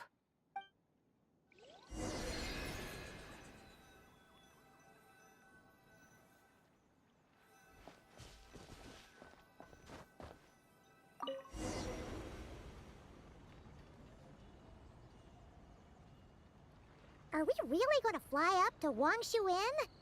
Isn't that a bit showy? All the guests are going to see us. Is that a bad thing? To be able to witness an Adeptus, this will surely add to the inn's appeal, not to mention the room prices. The owner will thank us. You seem to really like showing off your powers. This inn's architecture is incredible, and the surrounding countryside radiates a picturesque charm. No wonder the new proprietor of the Baiju guest house thinks he can't compete and has decided to change his own establishment's name. The new proprietor? Ah, you mean Lu Shengsheng's dad. So you know about that, too. Personally, Paimon thinks it should go with something like Rex's Rest. That's a contender's name if Paimon's ever heard one. A fitting name indeed. So you think the guest house should change its name, too? Paimon kinda thought you'd say something like, such sacrosanct traditions must never change. Time flows ever onward. Why should the rules of yesterday be carried forward into the world of tomorrow? The people of today should determine what is to be kept. Huh. You're not as old-fashioned and stuffy as Paimon thought. The years ebb and flow, seas recede to reveal fields. In the vastness of time, I am but a wild horse in a boundless sea of dust. Even Rex Lapis, having waded through the waters of the river of time, is not quite the same as before. Zhongli? What was he like before? That is another story for another time.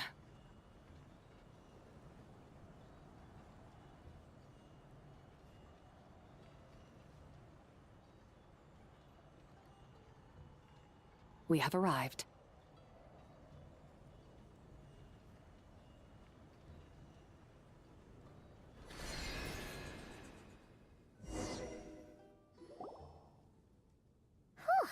This is the first time Paimon's ever flown up to Wangshu Inn on a chariot. Everything's so different when you're up high. Wangshu. Like moon lanterns and Shao lanterns. Might it all be a coincidence? What's a coincidence? Do you not know what Wangshu means? Not bad. You're clearly much sharper than your diminutive companion. Wangshu can refer to the moon, but its original meaning is actually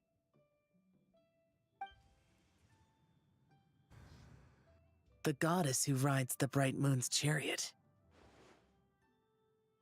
And you must be the conqueror of demons. Xiao! Paimon was wondering if we'd disturbed you by flying down from the sky. Not at all.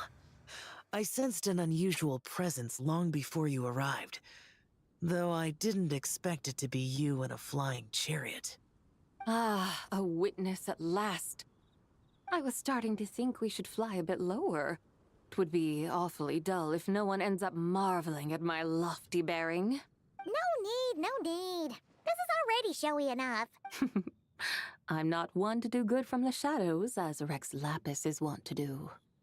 Then you must be... Oh, nay, I'm only cosplaying as the White Horse Adeptus, in truth. Cosplaying? What's that? Ugh, ignore her nonsense. She's a genuine article. The one and only, completely authentic White Horse Adeptus. It's just... Xiao, did Zhongli say anything about her being a teensy bit... not quite right? Mental instability, perhaps? Did Zhongli tell you that? No, this is my own speculation. Well, you pretty much hit the nail on the head. It's like her brain's filled with a bunch of slimes right now. All gloopy and messy. There's a hot-tempered pyro slime, a math-obsessed hydro slime, and a mischievous little animo slime. But don't tell her Paimon said that, or she'll come and tell us all off. You white-haired rascal! Do you think I can't hear you? Uh-oh! We're in for it now! White Horse Adeptus. You must be weary from your journey. Why not take a rest? Oh, yes! You must be hungry, right, Sabai? How about we get some food? The chef here is incredible!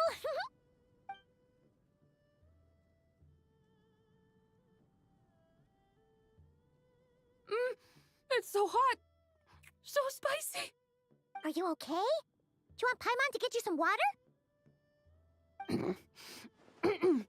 Don't worry about me. I just need to pace myself.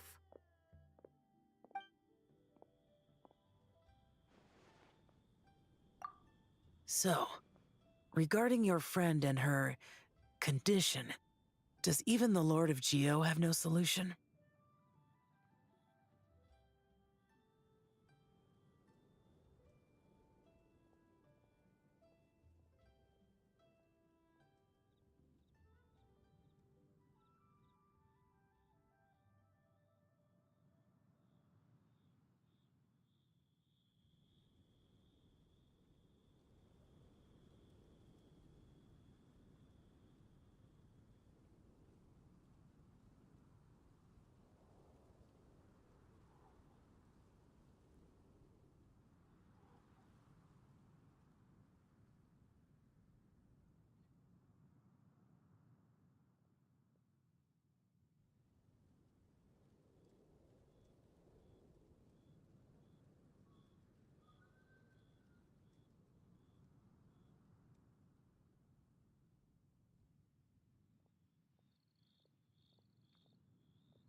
Zhangli said we should wait and she'll get better on her own. But who knows how long that's gonna take. Is that why her personalities change so easily? Paimon thinks that has something to do with her 3 deadly selves. Zhangli told us that the deadly selves are impure, affecting living things that get too close. The White Horse Adeptus's remnant spirit was attached to the deadly selves for a long time. It makes sense that her temperament and memories would have been influenced by them. But Paimon still doesn't really understand what the 3 deadly selves actually are. Paimon, as you do not practice self-cultivation, I cannot help you fully understand. But you can think of them simply as emotions and desires. The act of severing the 3 deadly selves is a means of exercising wicked desires and cultivating one's true self. I believe other nations have similar practices. In Sumeru, it is known as shattering Atmagraha. Oh, so it's about emotions, desires, and attachments, that sort of thing. It includes those. I wonder, does she still remember what happened in the past?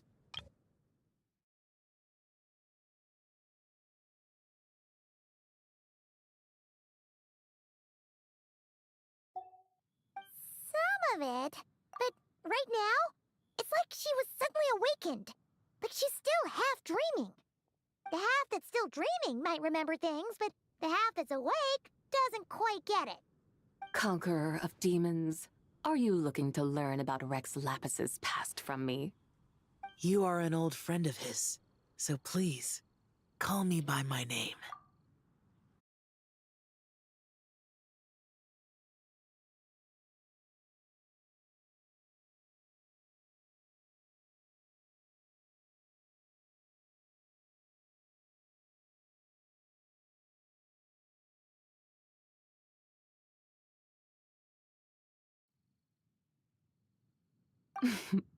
But Conqueror of Demons sounds so much more imposing. In days of yore, he was the Lord of Geo, Heaven's Star. Huh? You said the same thing the day you came back! But what does it mean? I'm afraid I can't remember. Hey! Did you really forget? Or are you just pretending so you don't have to tell? Why not ask Rex Lapis himself? Whether I've forgotten might be up for debate, but I am certain he remembers. He must have his reasons for not raising the past, and you likely have similar concerns. I shouldn't have asked. An answer that suits your style, General Elatis. Now that we're on the subject, though, I suddenly remembered something. Which is? In the distant past, there was a feast, which I attended. I faintly recall the Lord of Geo also being present that day. Oh! And then? What happened? Among the dishes served, there was one that could be found in every household throughout Langan at the start of spring. A dish called Flavor of Spring. I suddenly remembered the recipe for this dish. Is that it? Yes! Since it's Lantern Rite here in Liyue, why don't I make some for you to try? That sounds good. Wow! It might not have been the story Paimon was hoping for, but this looks delicious! The spring breeze stirs. Now is the perfect time to savor this dish. My dutiful guides have gone to great trouble to show me around Liyue, and even the Conqueror of Demons has graced us with his presence. I feel deeply honored. This Flavor of Spring is my way of expressing my gratitude. There's no need for such grand words.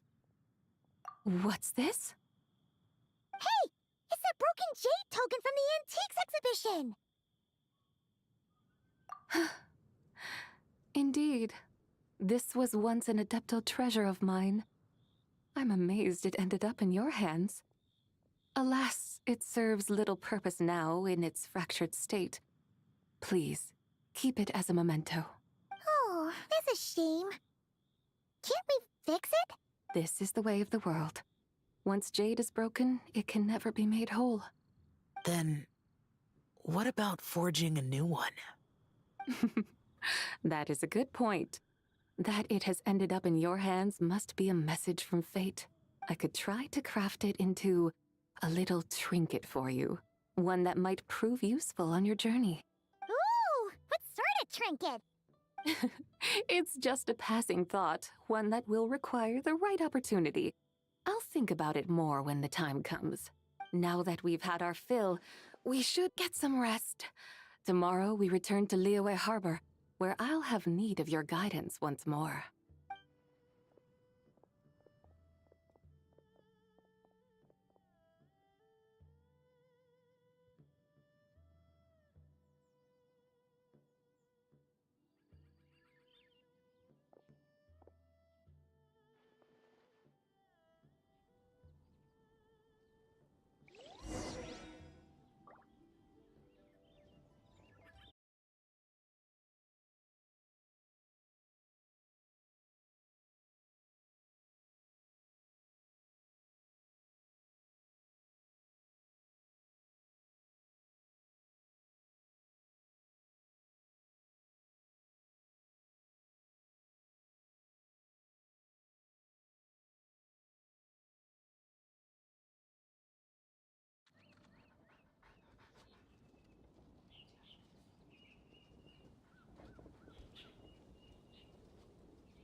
Boring!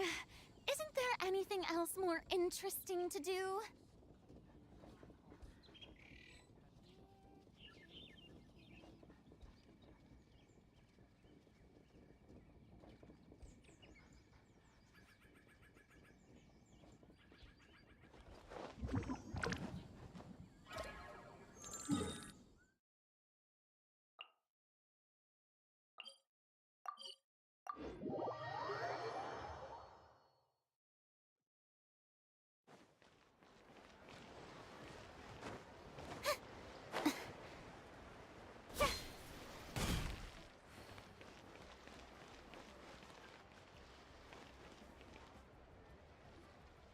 Chi-Chi, the lantern rite is almost over.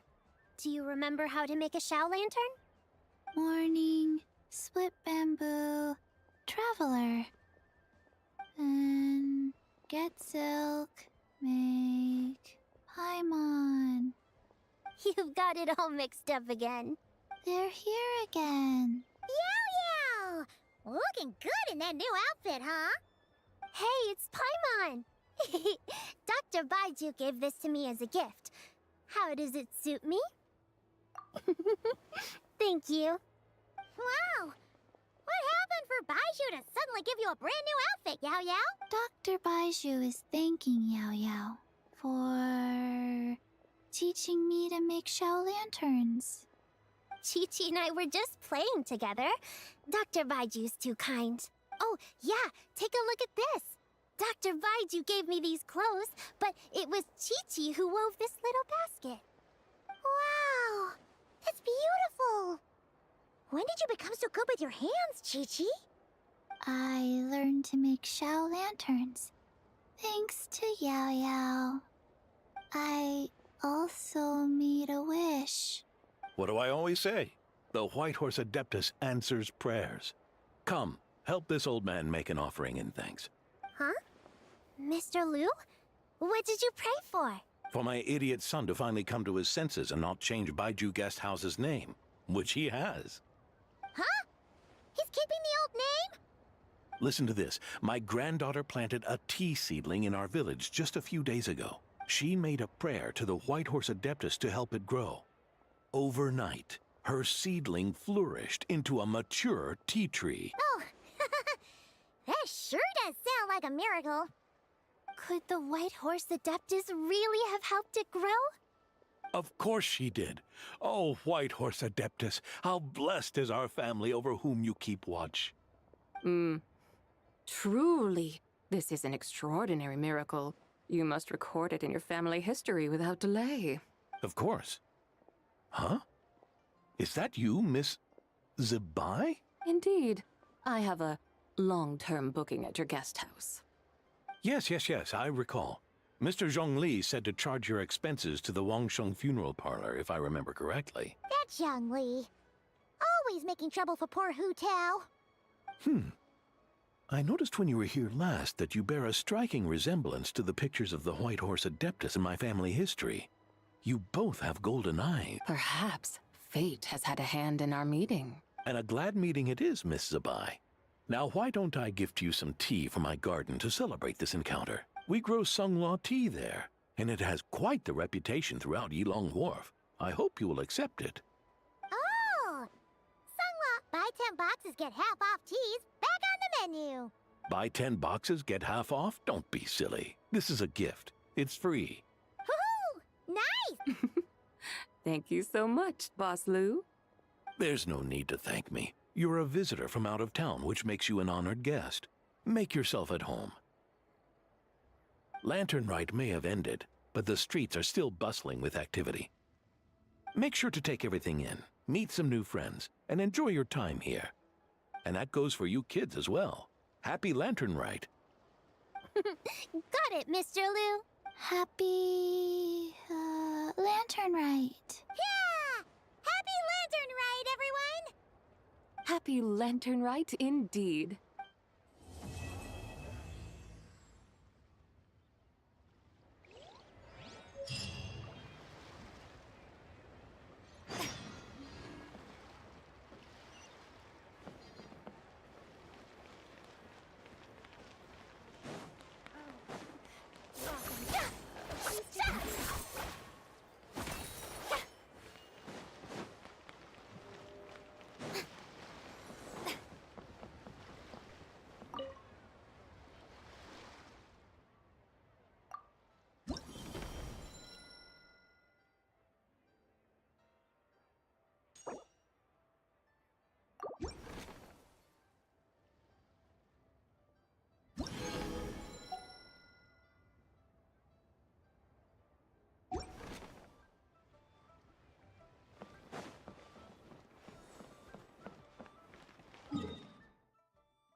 Oh. Baiju wasn't in his shop. Oh, you're looking for Dr. Baiju. He's resting today, but he said to send any patients to the back room. Ah, okay. Thanks. We'll head on through.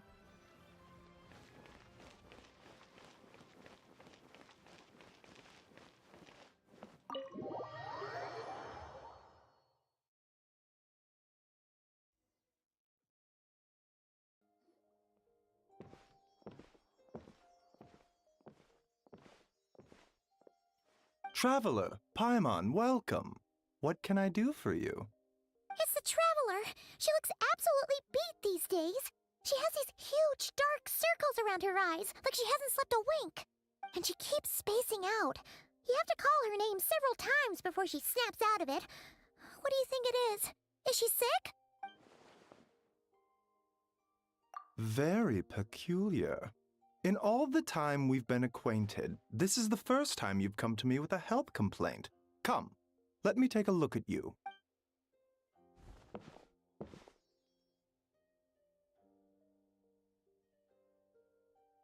Okay, Paimon does not like that expression, Baiju. It's not serious, is it? Complexion is good, eyes are clear, breathing is steady, pulse is strong. Physically, you appear to be in good condition, Traveler. In theory, your energy level should reflect that. You should be feeling right as rain. Hence my concern. A clean bill of health is usually a good thing, but in this case, it likely means your situation is more complicated. Physical illnesses come with detectable symptoms that can be used to diagnose, medicate, and cure the condition. But afflictions of a non-physical nature, they fall outside a doctor's realm of expertise. Huh? What do you mean, Curses, dark magic, it's hard to say. It could just as easily be a simple case of mental fatigue. Why don't you rest here for a bit? Whatever it is we're dealing with, clues to your condition are sure to reveal themselves in time. Once we know the root cause, we can administer the right treatment.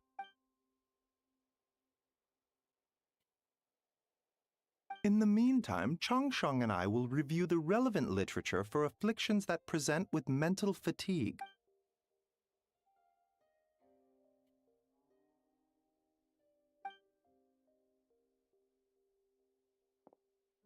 Oh, must be a rare condition if not even Baiju and Changsheng have seen it before. Well, all we can do is take their advice. You look like you're about to collapse anyway. Just get some rest. Paimon will be right here by your side. Fingers crossed you'll be all better when you wake up.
Bow your head.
Wind strider.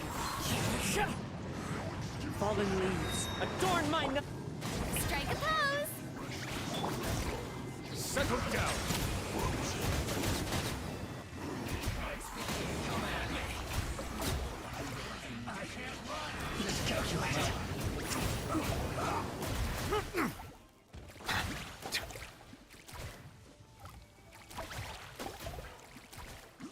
Almost.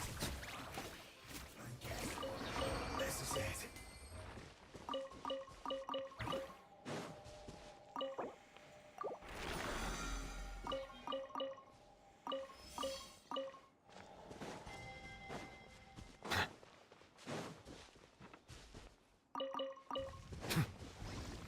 Bow your head.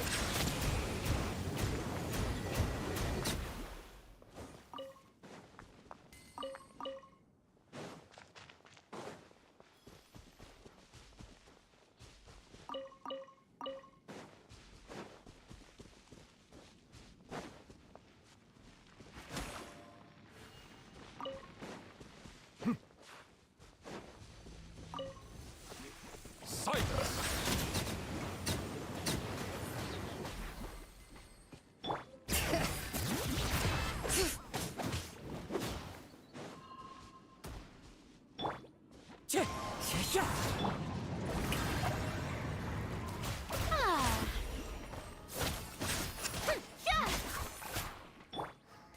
Wind strider. Bring it! Hear the echoes of the valley! Settle down!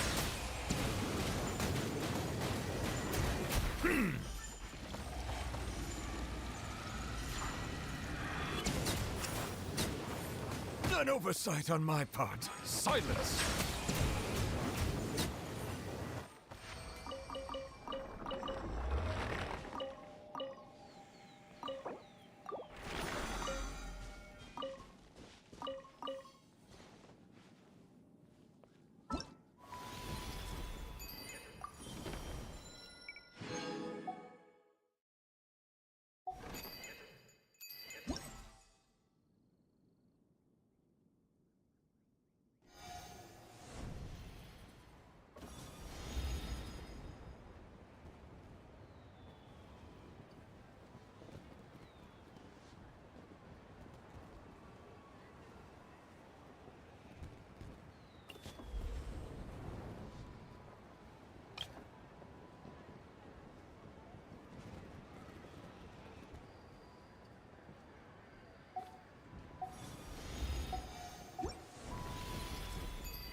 Just what will we come across this time?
I guess the housework can wait.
Don't get too close. I got you covered. Observe! Break a leg! Up to it, Manzai.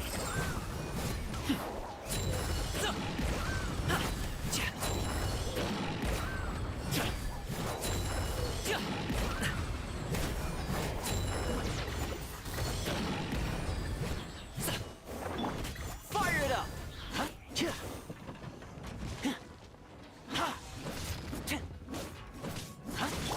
Let the show be... And leap!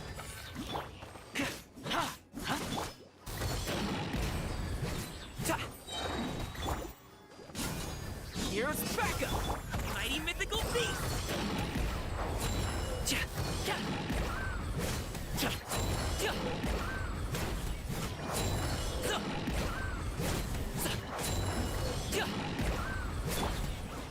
Ready, steady, go!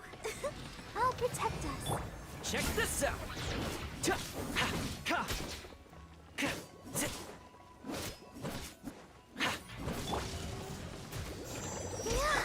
Observe!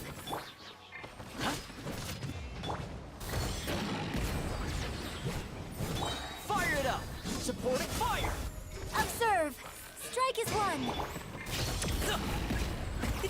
Many happy returns!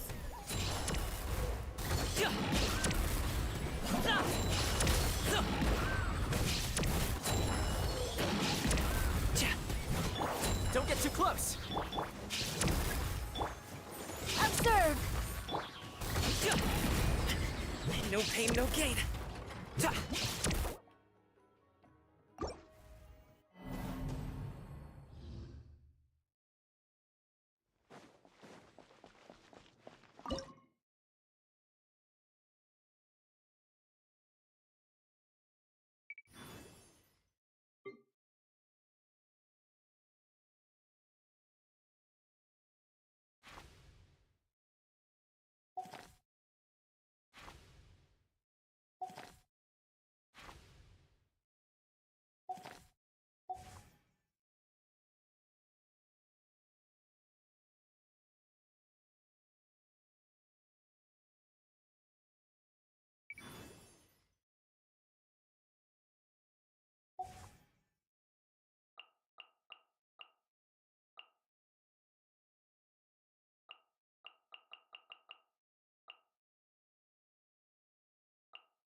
Check this out!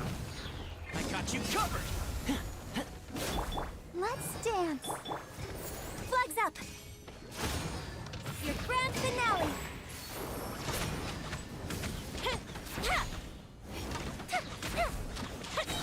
A festive reprise!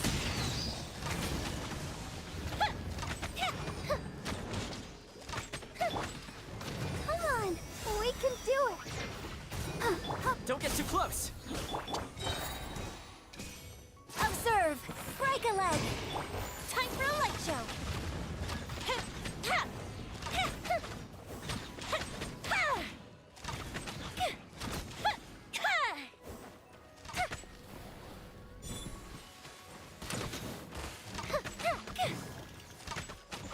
I'll protect us.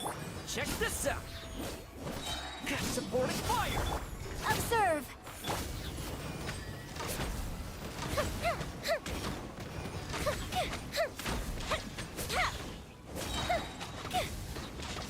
Bishop down! Flags fly!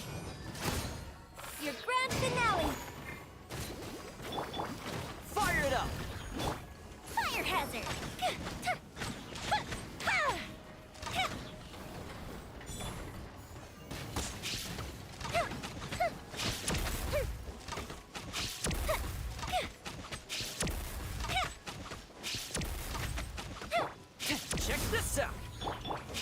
dance. Observe. Strike is one. The fuse is lit.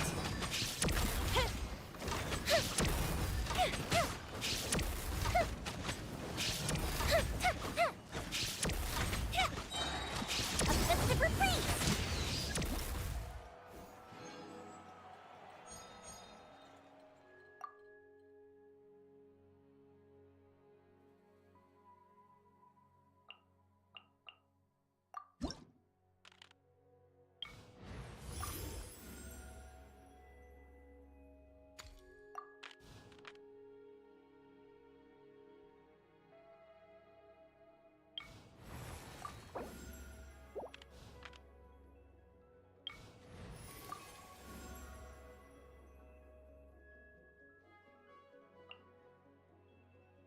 Let's finish this swiftly.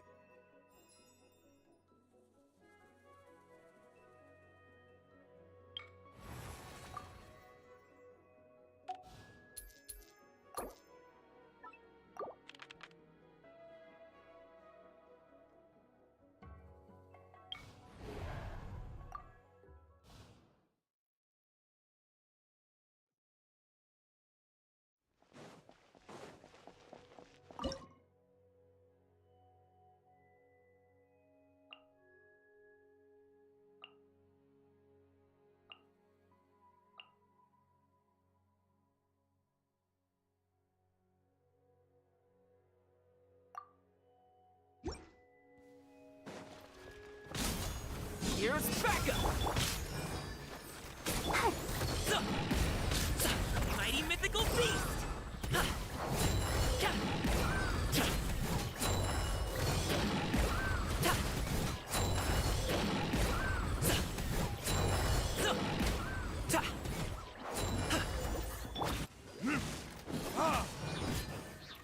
Verdict is...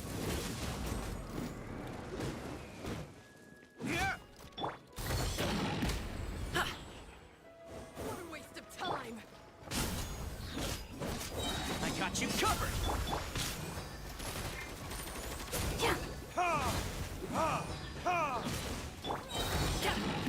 Up to it, Manzai!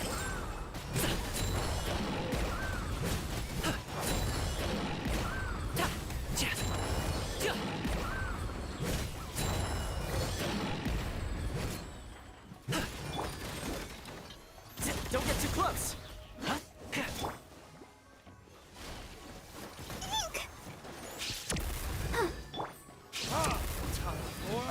Retribution! No pain, no gain.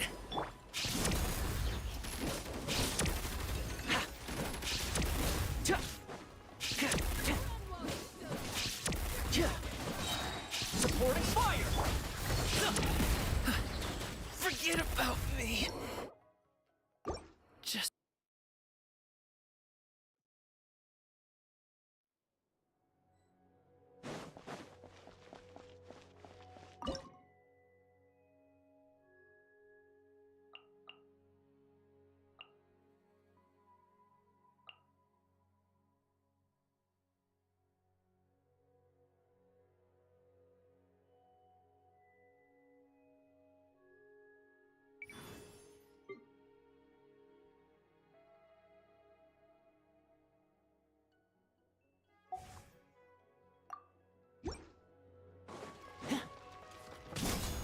Here's backup! I'll protect us. And leap. Break a leg. Time for a light show.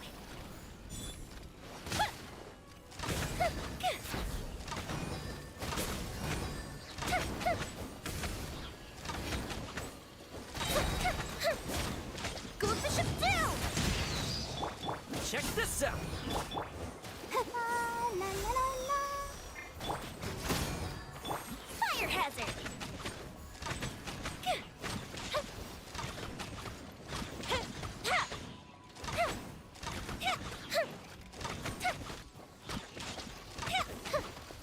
Don't get too close! I got you covered! Let the show begin. Flags up! Observe! Your grand finale! The fuse is lit!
Here's backup! I'll protect us. Things are about to get dicey. Mini happy return!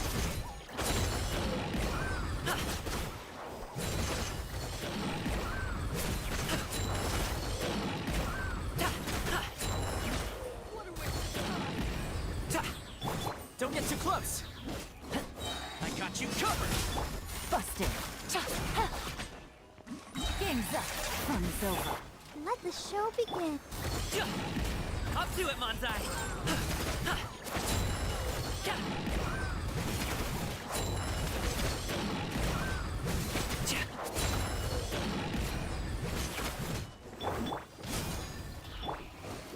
Ready, steady, go! Gotcha.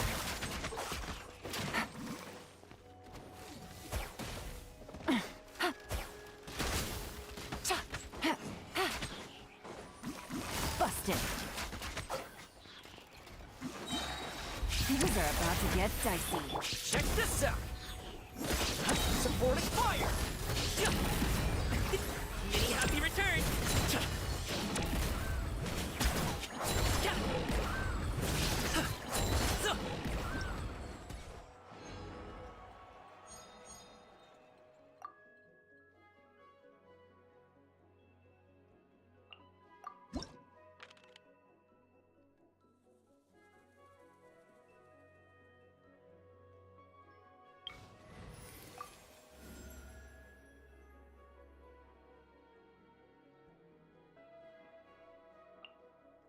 This world is full of unsolved mysteries.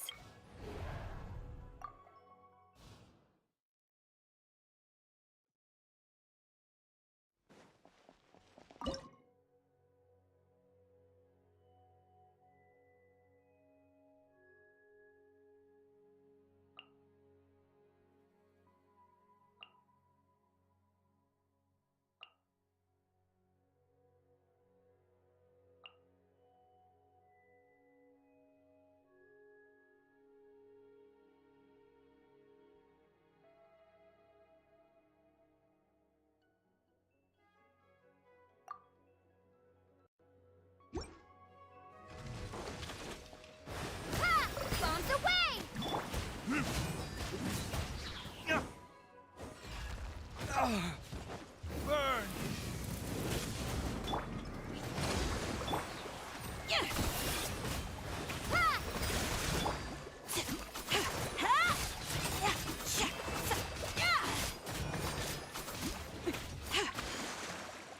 I am the cutting edge of fashion. Next customer.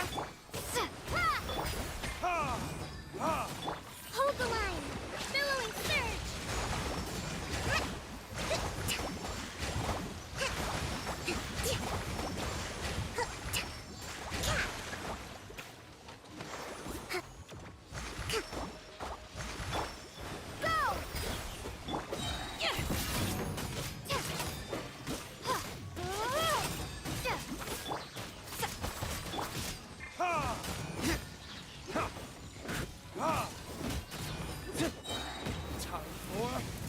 Attribution!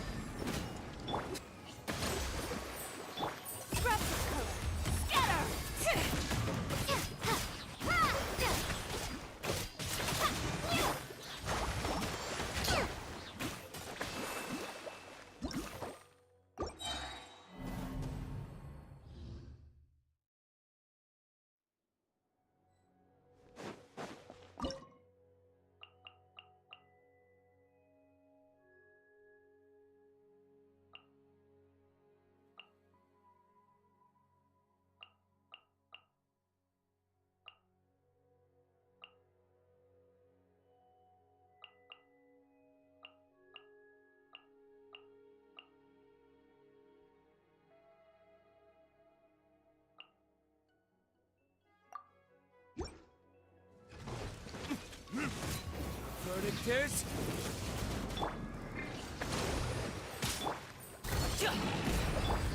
Let's go, Tomato.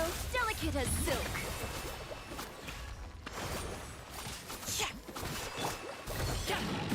Up to it, Manzai!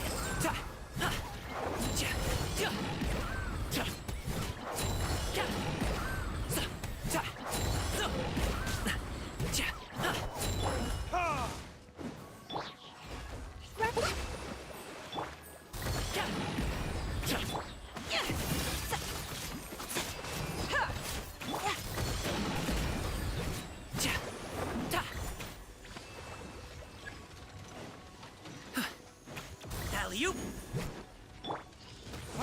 Time for retribution! Mighty mythical beast!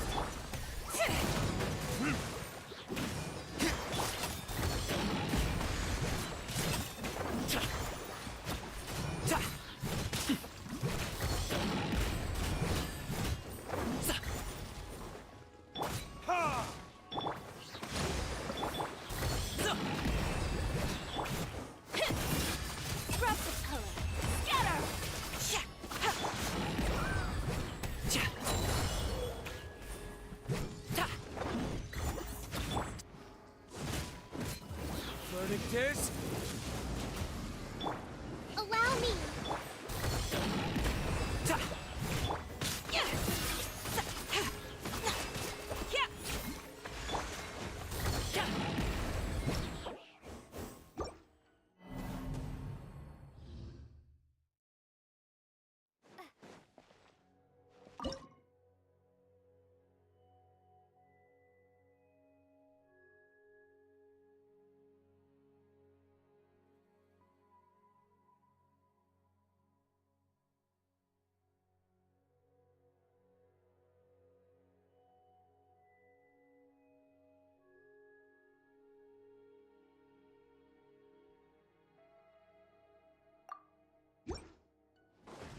Time for retribution! Rest and rebuild! Many happy returns!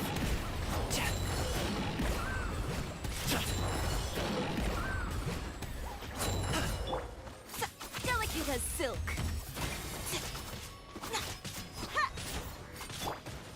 Covenant of the Deep! Hold the line!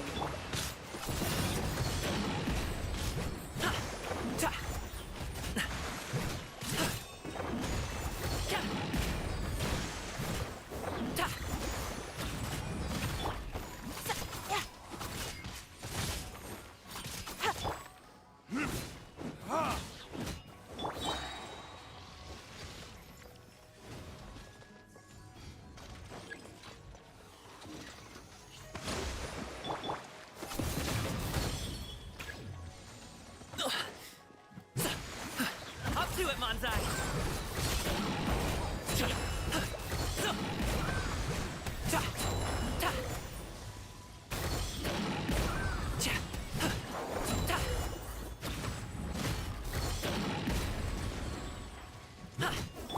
Rest and rebuild!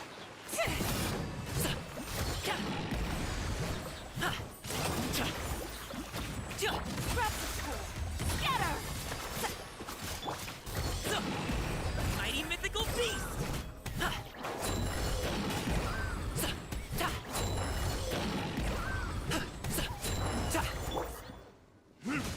Burn!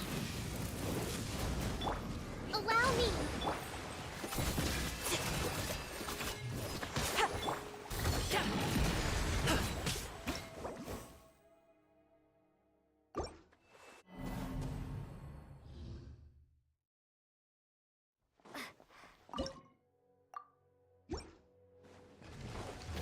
Verdict is... Hold the line! Delicate as silk. Many happy returns!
Let's go, Tomato. Drops of color. Scatter! The fuse is lit!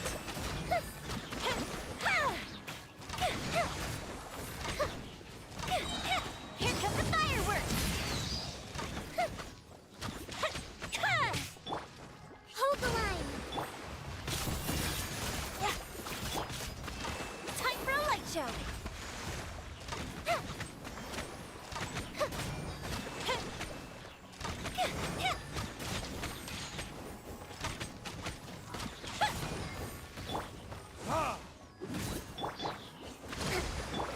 Lend me a hand. The fuse is lit.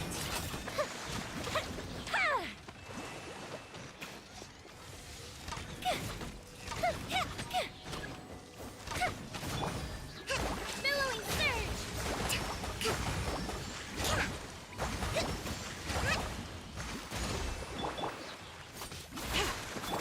Fire hazard.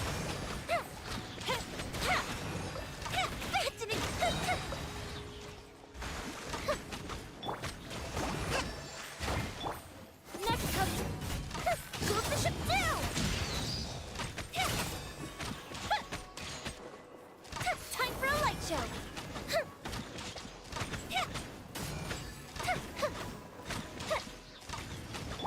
Rust and rebuild! Delicate as silk!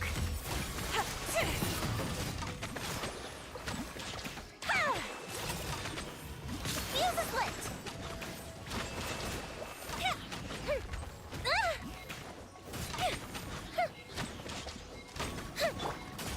Allow me.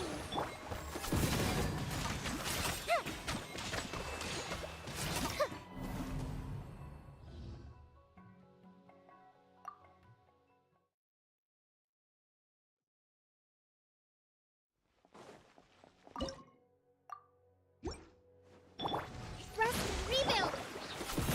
Fire hazard.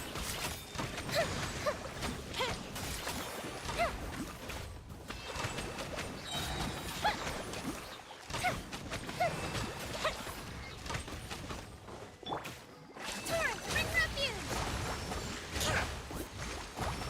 Allow me! Let's go!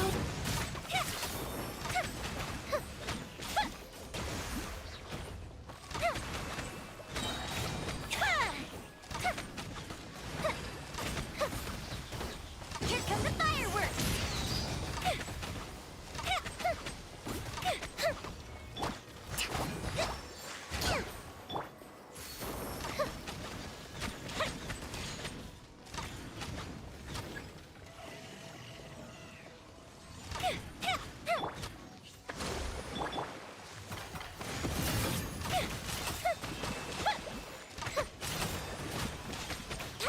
The fuse is lit!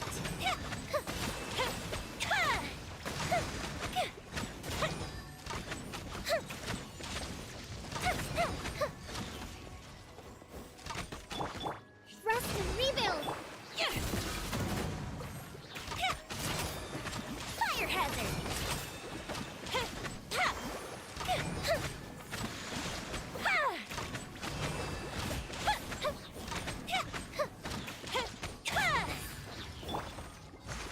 Billowing surge! Let's go, Tomato! I am the cutting edge of fashion! Time for a light show!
Time for retribution! Unleash! Break a leg! Mighty mythical beast! Is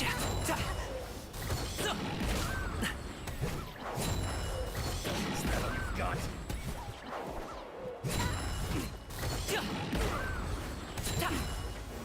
Congratulations! Go! Now you're testing my patience. I'm getting sick of this game. Burn!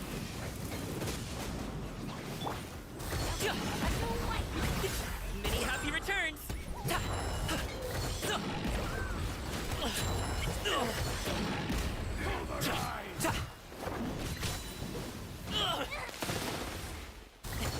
Sorry, pal. Unleash! Your grand finale! Got.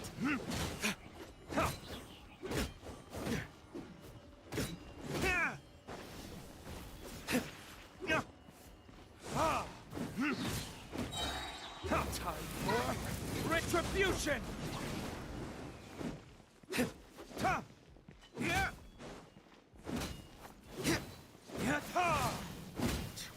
Now you're testing my patience. Water jet! Bombs away! I'm getting sick of this. Up to it, Manzai!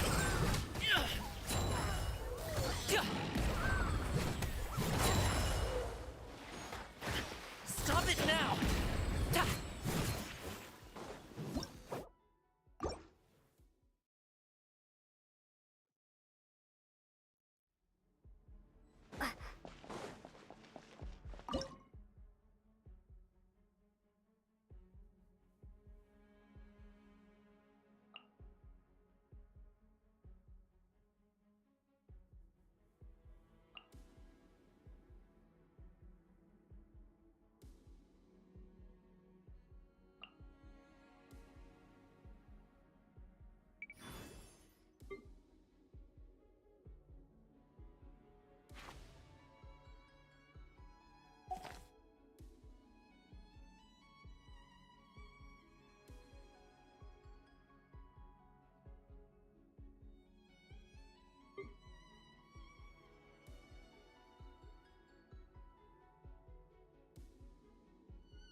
You are not welcome here. Verdict is... Gotcha. Game's up. Time's over.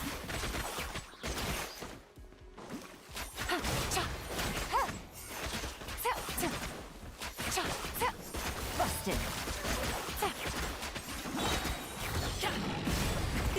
Many happy returns! Stop it now!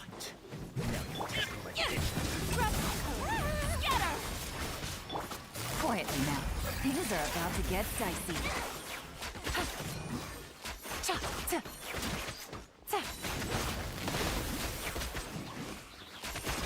Gotcha.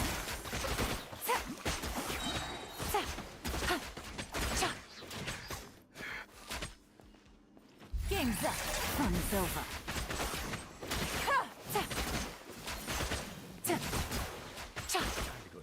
Quietly now. Take it easy.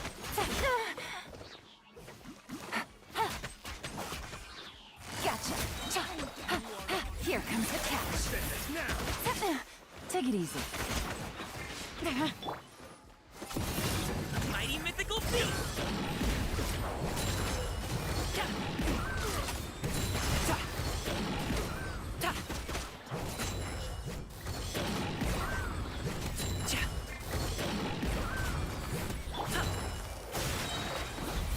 About to get dicey.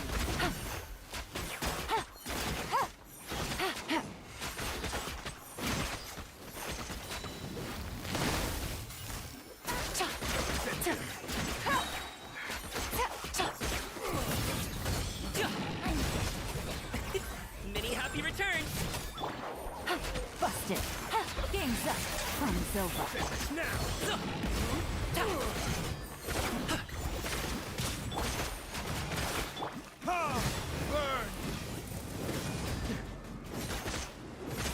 Burn! Yeah. Ha!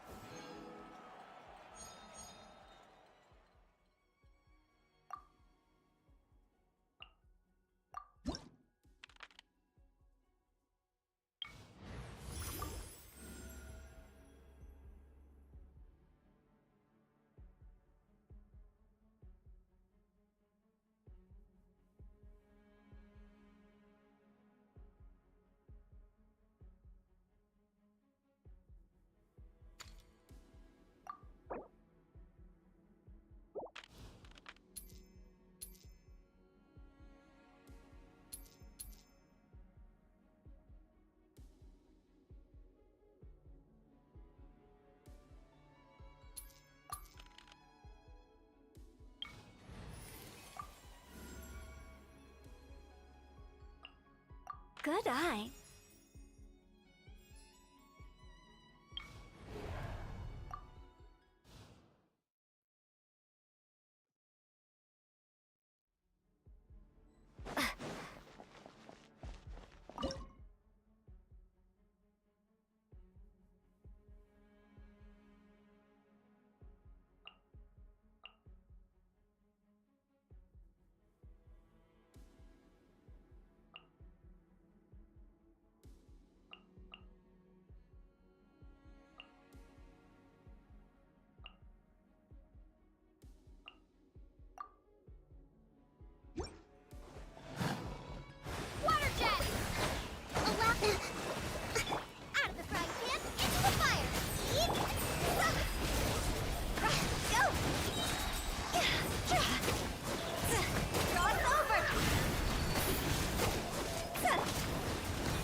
Heroes of the Valley! Pardon me. Give my discourtesy. Boba, get them!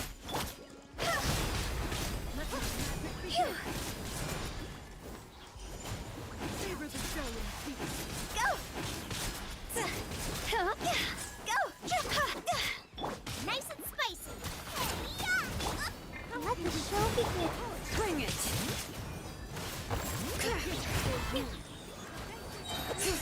Let engraved names echo!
Appreciate my sincerity.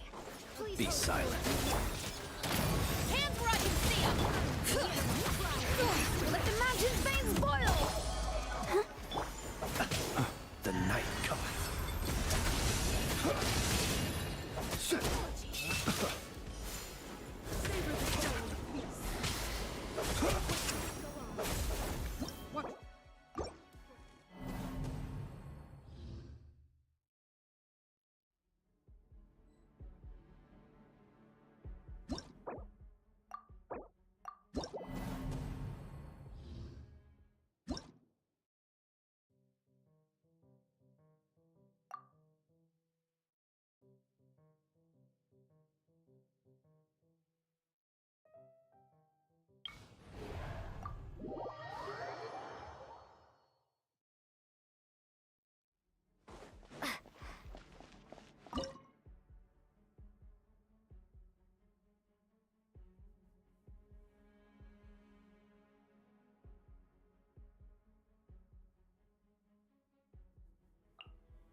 You are not welcome here.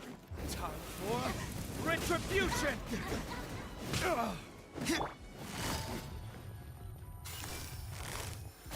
Things are about to get dicey. I'm Really? Up to it, Manzai! Alley-oop!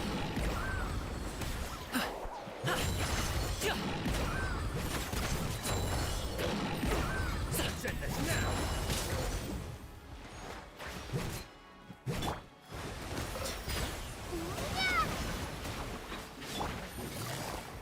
Quiet now. Game's up. Fun's over. Take it easy.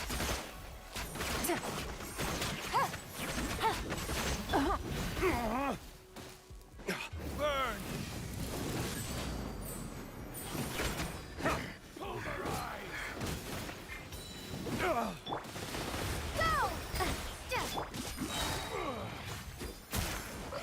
Things are about to get dicey.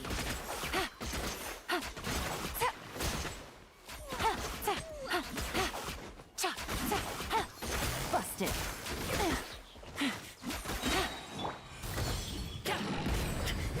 No pain, no gain. Mighty mythical beast! Gotcha. Game's up.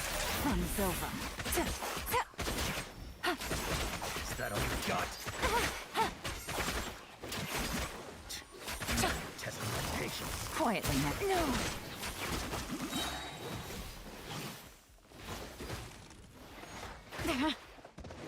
Here comes the catch. Time for retribution!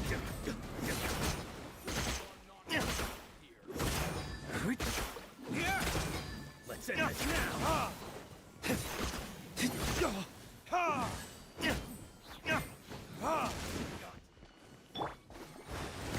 Bombs away! Gotcha.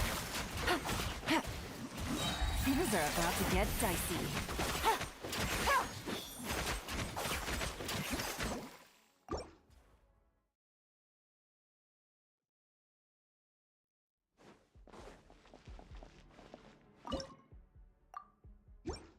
You are not welcome here. Furnaces?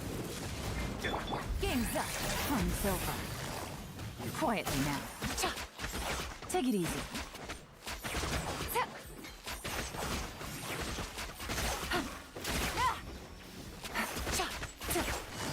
Gotcha. Things are about to get dicey.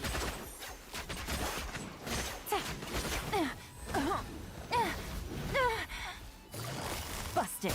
Now you test my patience.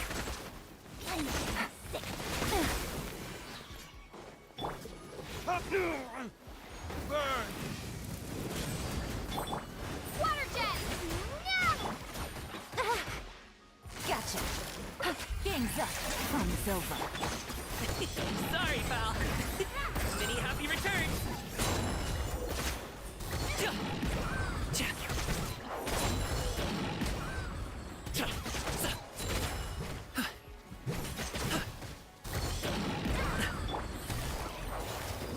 Busted.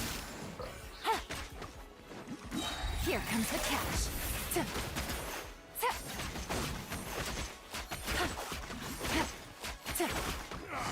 Quietly now.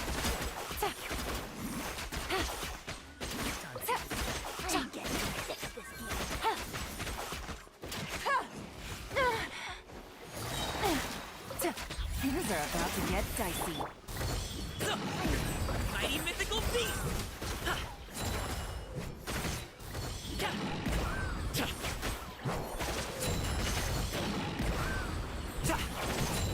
Is that all you got? No pain, no gain. Water jet! Bombs away! Testing my patience. For retribution! Here comes the catch.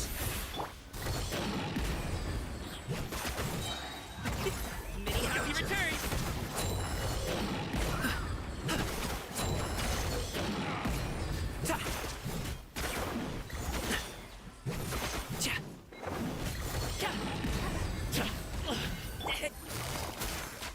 Take it easy.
Chivalry will never die.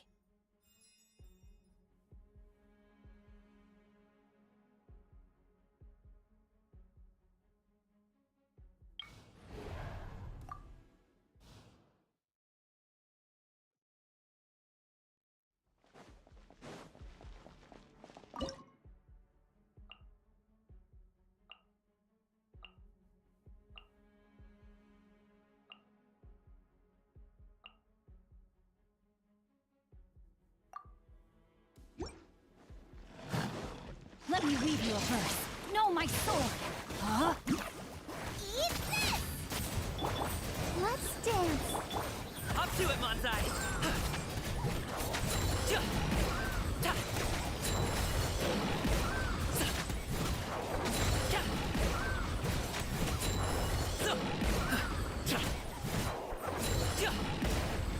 No, my sword! Witness the power of... Come on, we can do it.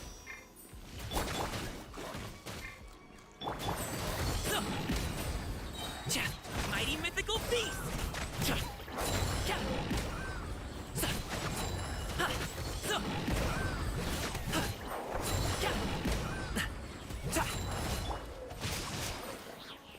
Rain outlines... I am...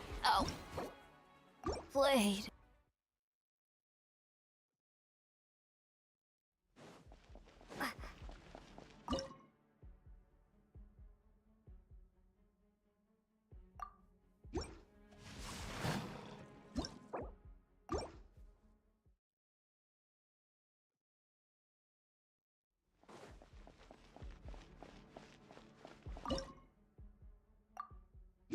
Time to act.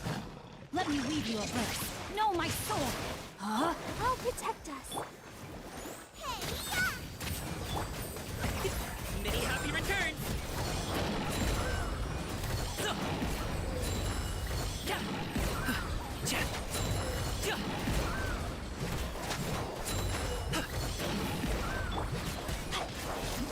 No, my sword! Huh? Hup! Rain cutter! Out of the frying pan, into the fire! Let's dance. Ready, steady, go! Mighty mythical beast!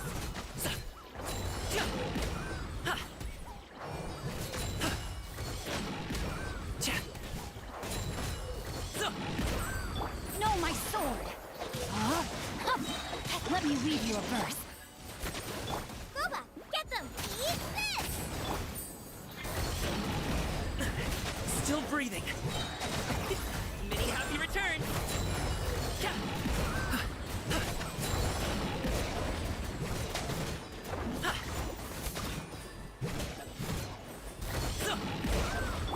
Rain outlines your fate. Huh? Hup! Rain cutter! Out of the frying pan, into the fire!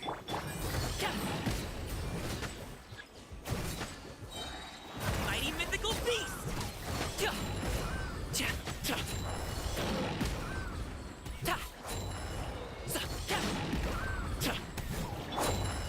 la la la!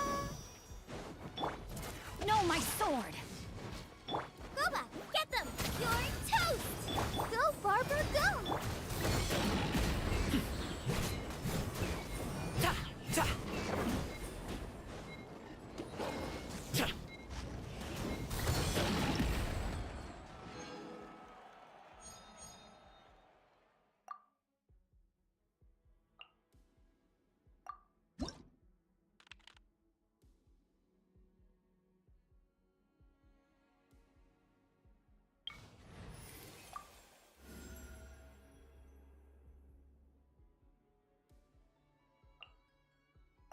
Armed and ready.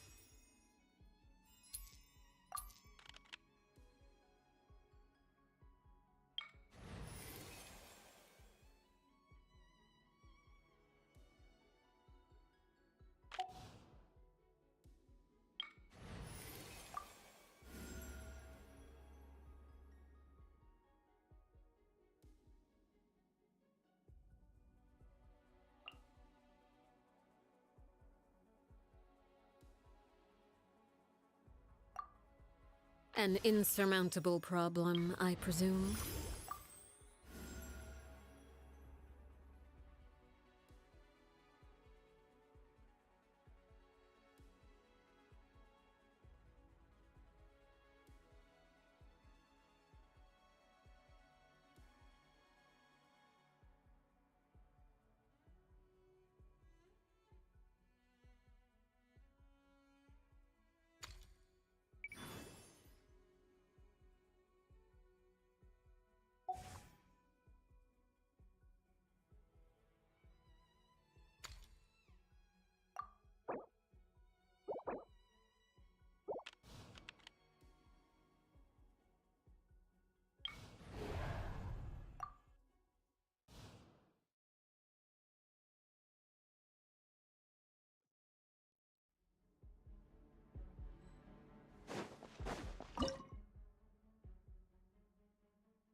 Let me weave you a verse. Rain outlines your fate. And step. Strike is one.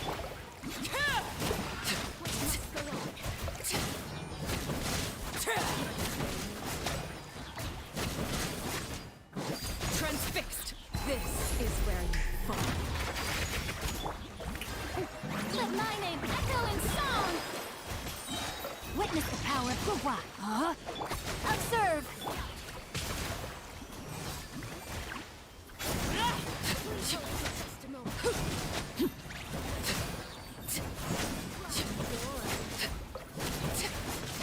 Laid bare. Witness my rise. Strike a pose! Let the world come on! Know my sword! Rain cutter! And step. Break a leg.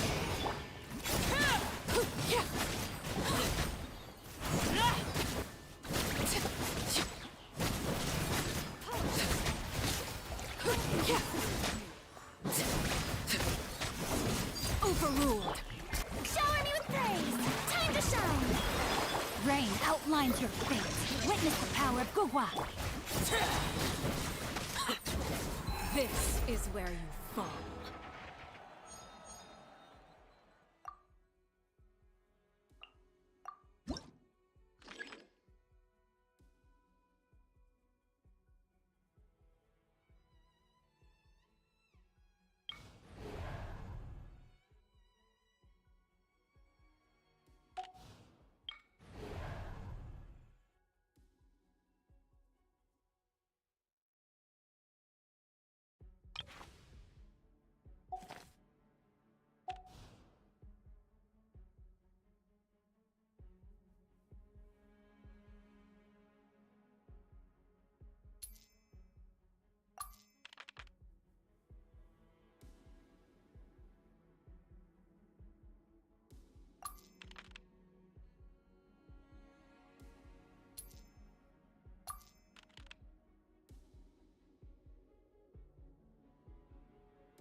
The pleasure is all mine.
Hear the echoes of the valley! Be sanctified.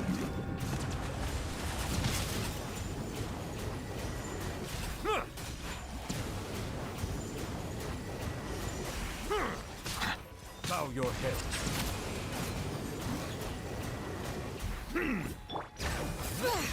Letting great names echo!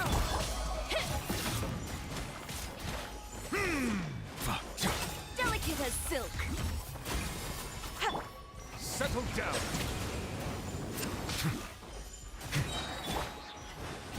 Bombs away! The tides beckon.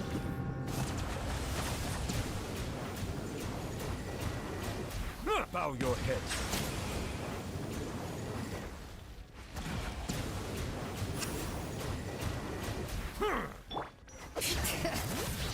Hear the echoes of the valley! Silence!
down!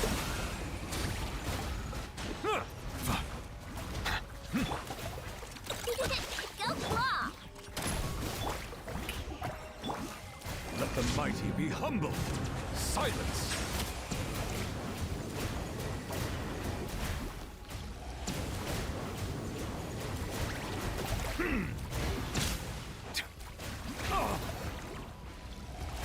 Bow your head.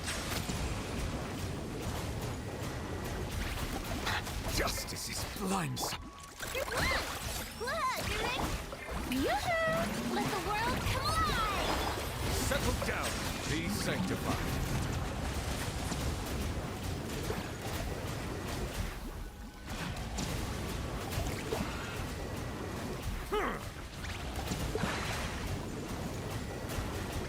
Silence!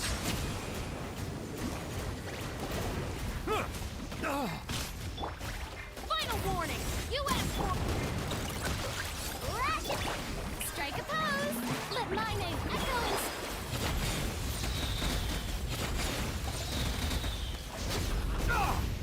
Bow your head. The tides beckon.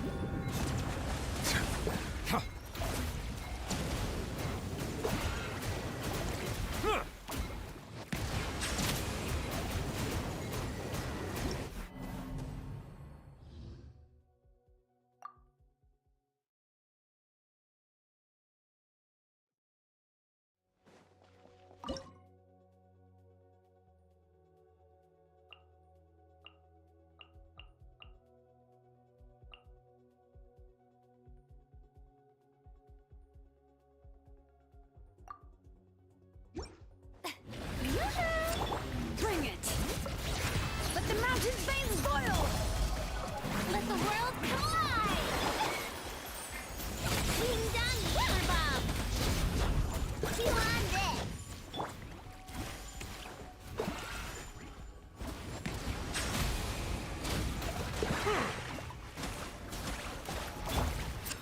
Strike a pose! Let the mighty be humble. Settle down.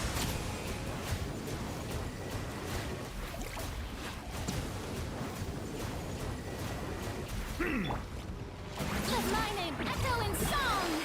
Shower me with praise! Letting praise names echo! Good luck! Look, Silence. Be sanctified.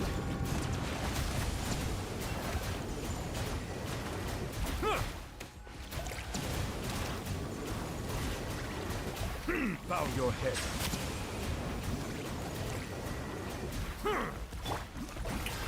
Let the world come alive! Bring it! Let the mountain's veins boil! Go claw!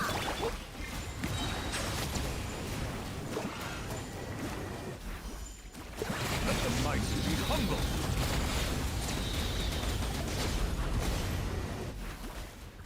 Silence.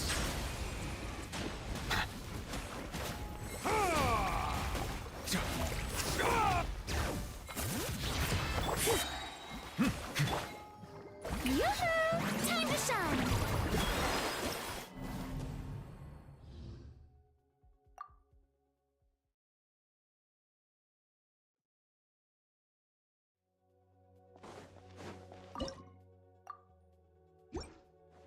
Strike a pose!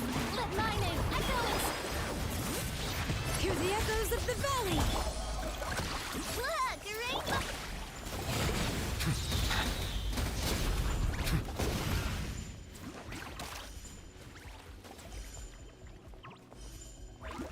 Settle down.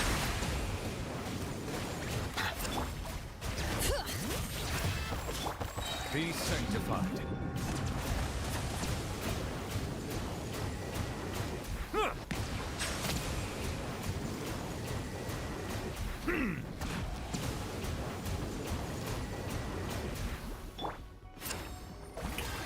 Time to shine! Bring it! Let the mountain's veins boil! Silence.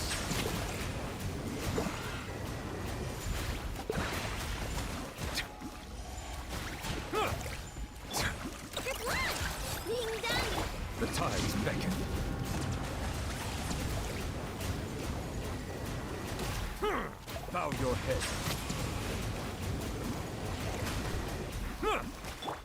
Shower me with praise! Let my name echo in... Let engraved names echo! Settle down. Let the mighty be humbled.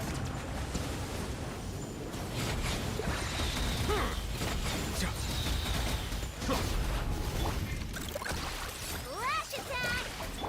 Yoo-hoo! Silence.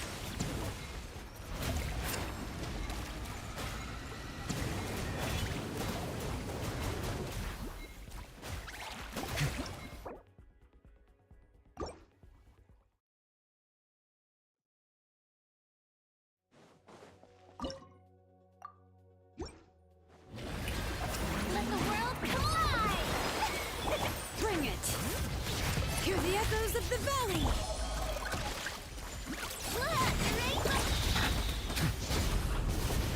Settle down.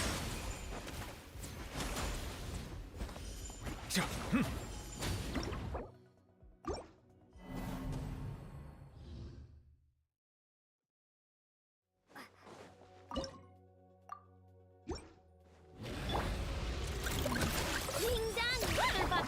Shower me with praise! Time to shine!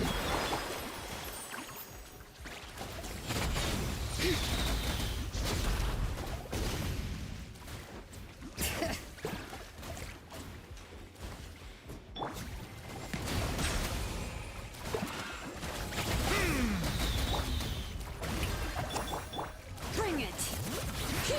Let engraved names echo! Go claw! Silence. The times beckon.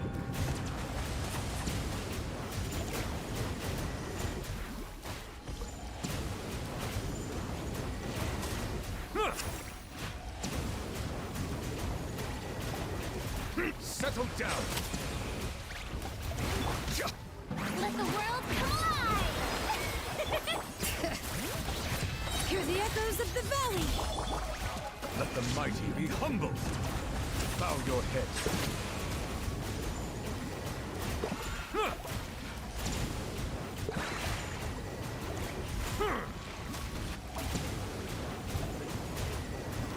Settle down. Yoo-hoo! Let my name echo in song! Be sanctified.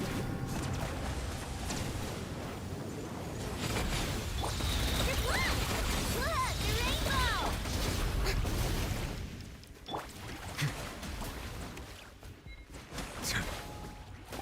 Silence. Let engraved names echo!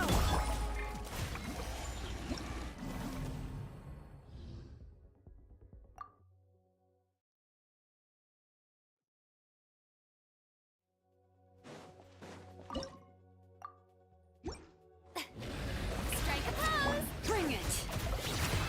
Let the mountain's veins boil! Let the world come alive! Lash attack!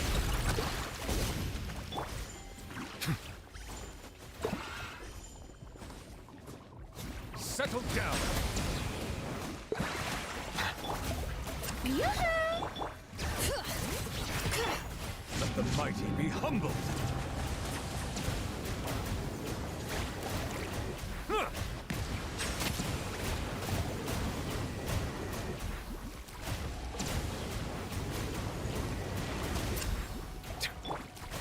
Shower me with praise! Let my name echo in song! Bring it! Let engraved names echo! You on this! Ding dong!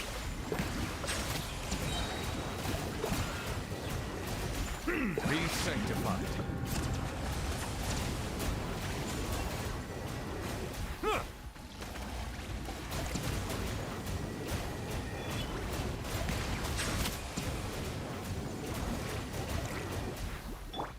Yoo-hoo! Let the world come alive! Hear the echoes of the valley! Silence. Look, the rainbow!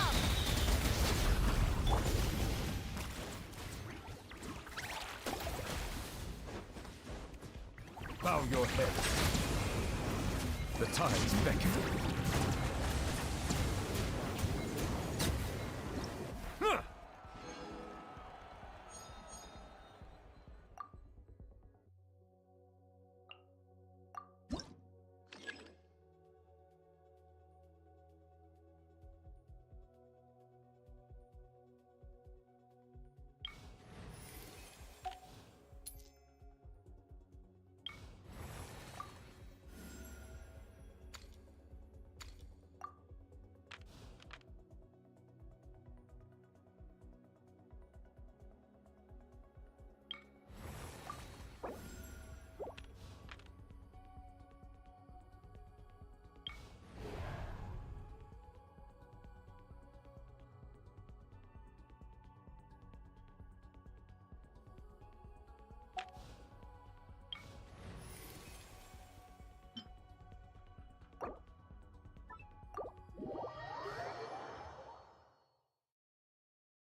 Preparing for dust up.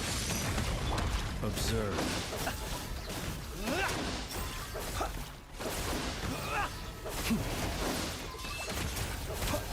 Close your eyes.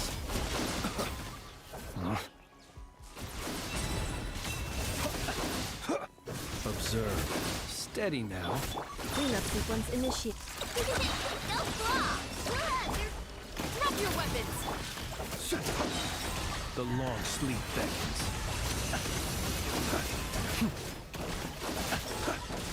Be silent. Are you quite finished? Observe. Do you fear the dark? Defensive mode engaged. Ultimatum protocol. Close your eyes.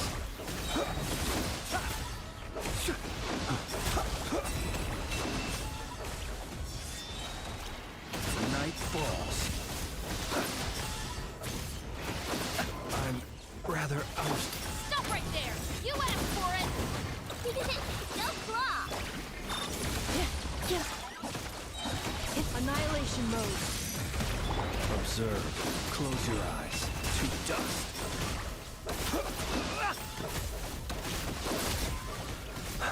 Observe. Night falls. Drop your weapons! Justice will prevail! Insulation chamber. Be silent. Observe. To dust. Close your eyes. Steady. Night falls. Stop right there! You asked for it! Defensive mode engaged. Preparing for dust up. Observe. It's a grave situation.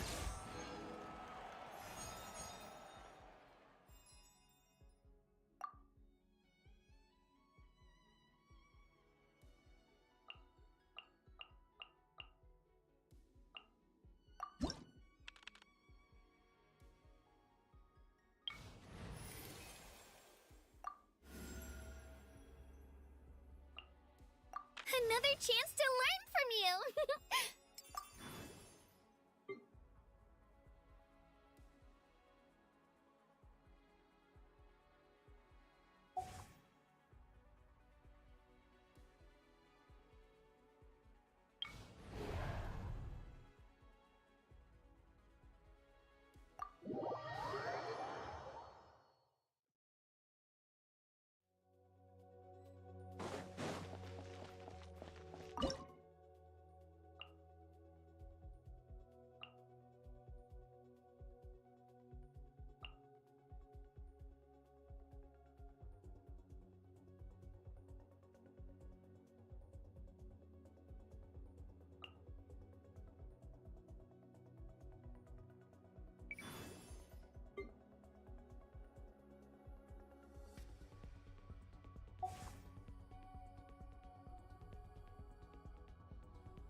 the sun! Let her rip! Clear the area!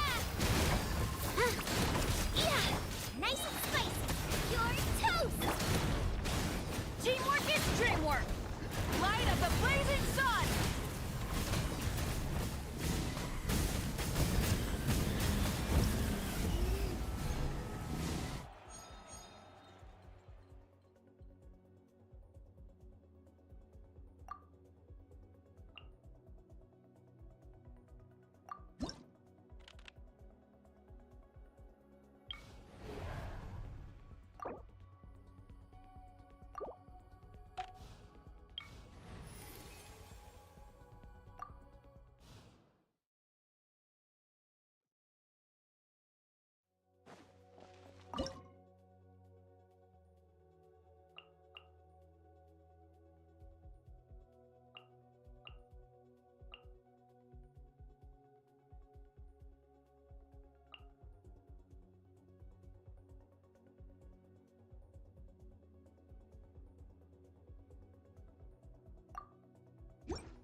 Come on! Final warning! Hands right! Rest and rebuild! Installation chamber deployed. Ultimatum protocol. To dust. Rain of bullets! Close your eyes. Do you fear the dark?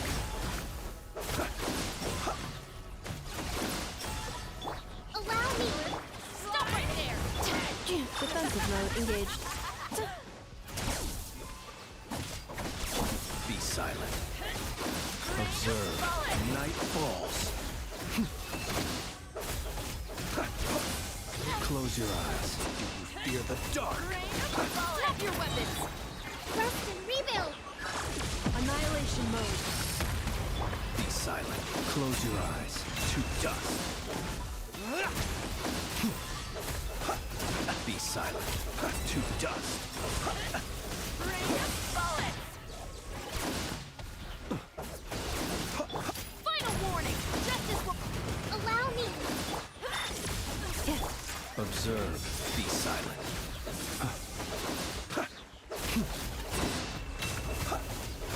Close your eyes.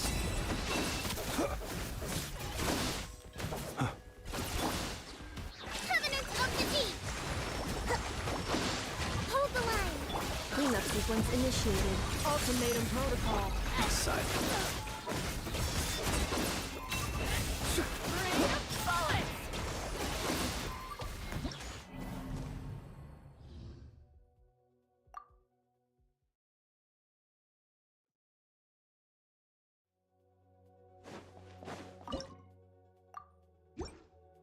Come Drop on! your weapons! You had so much fun! Rest and rebuild! Defensive mode engaged. Annihilation mode. Observe. The night comes.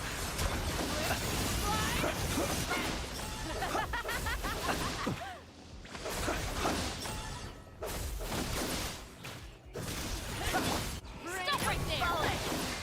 Billowing surge! Hold the line! Let's move out. Installation chamber deployed. Be silent. Night falls. Close your eyes. Preparing for dust up. Drop your weapons! Hands right! Rest and rebuild! Observe. To dust. Rain of bullets!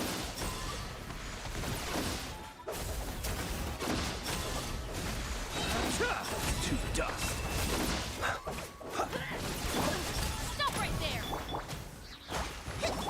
Defensive mode engaged. Hold line! Be silent. Rain of bullets! Night falls. Observe. Do you fear the dark? Final warning! Covenant of the Deep! Allow me! Installation chamber deployed. Ultimatum protocol. Be silent. Night falls.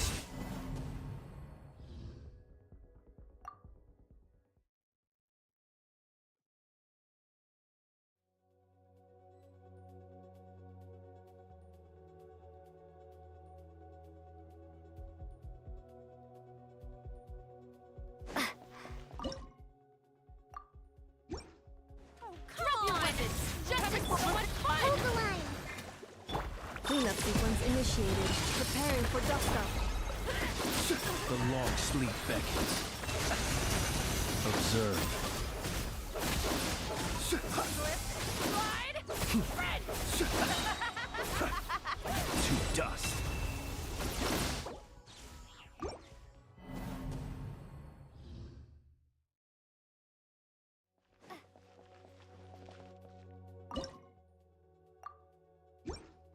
Final one! Hands running so much fun! Rest and rebuild! Annihilation mode. Be silent. The night cometh. Slide! Red! Observe. Stop right there! Bullet! Hold the line! Close your eyes. To dust. Rain of bullet! Observe. Night falls. Drop your weapons! Justice will... Torrent, bring refuge! Rest and rebuild! Defensive mode engaged. Preparing for dust-up. Be silent. Observe. To dust.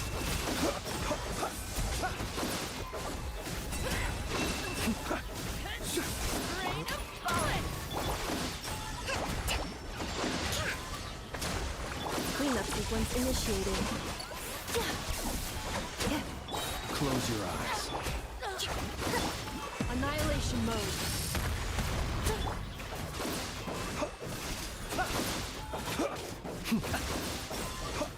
Stop right there! You asshole! Allow me! Billowing surge! Installation chamber. Observe. Beware the creatures of the night. Close your eyes.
Everybody stand back!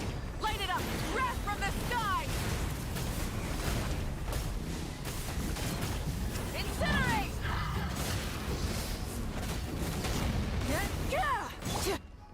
Yeah, let's light it up! Teamwork is dreamwork!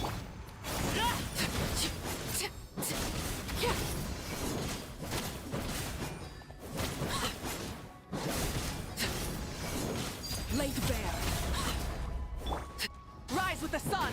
Light up the blazing sun!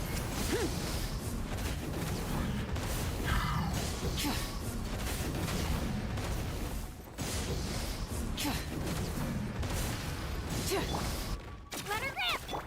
I'm going in!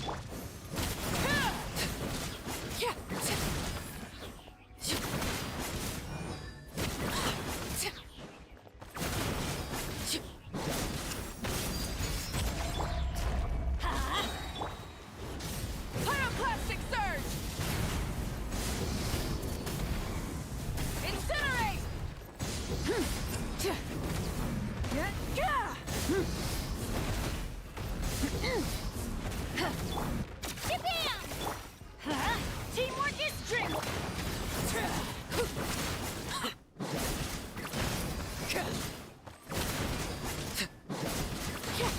everlasting as the moon!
in trouble.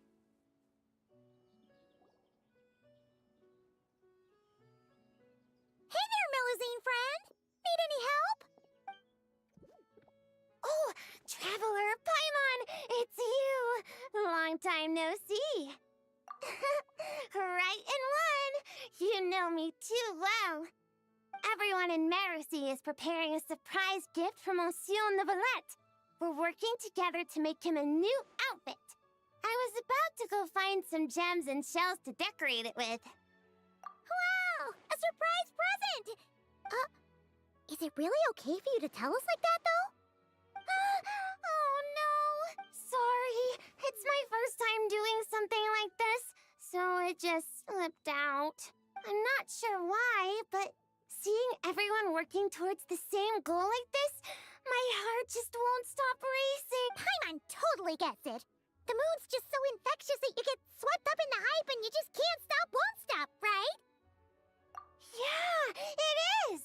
We may be playing different instruments, but we're playing in harmony, making the same music. So, why'd everyone suddenly decide to give him a gift? Oh, that! Monsieur Neuvillette is always sending gifts to everyone in Merusi Village. So, after discussing it, we decided to make something for him ourselves. Flo handled the blueprints, and then we all picked out the materials and sewed it together. And Saran was in charge of emergency precautions to prevent things from getting totally out of control. Emergency precautions? Things getting out of control? Paimon knows that making clothes with Melusine hands is hard, but how bad could it possibly... That depends on your definition of bad. Does it count if we ask Mamere to make a huge painting and then turn the canvas into pajamas? Oh, wow! How about that? Me too! But like Seren said, it's better if we make a respectable outfit that he can proudly wear when he's out and about. Lome's got tons of experience, so we had her get a whole bundle of fashion magazines and asked Sijuin what respectable meant, before we finally settled on solemn relaxation as the theme.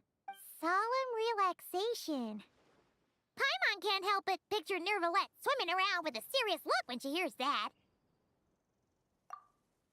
Huh? Oh, right! Shells! I was so busy talking with you, I almost forgot my job. Sorry, I've gotta go. I can't hold everyone else up because I was enjoying myself too much. I need to find some shiny shells and rocks pronto and grind them up into shiny powder. I'm not sure if I have enough Tidalga for the dye either. Leave it to us! When it comes to finding stuff, we're the best in the biz! As much... Really? You will? Thank you so much! Then, could you please help me find some of the shiniest, brightest barrel conches? I remember there's a bunch in the waters around here. 2 or 3 should be enough. Haha! Even 20 or 30 would be a piece of cake. Oh, that's way too many. I'll focus on finding gems over here. Good luck to us. See you soon.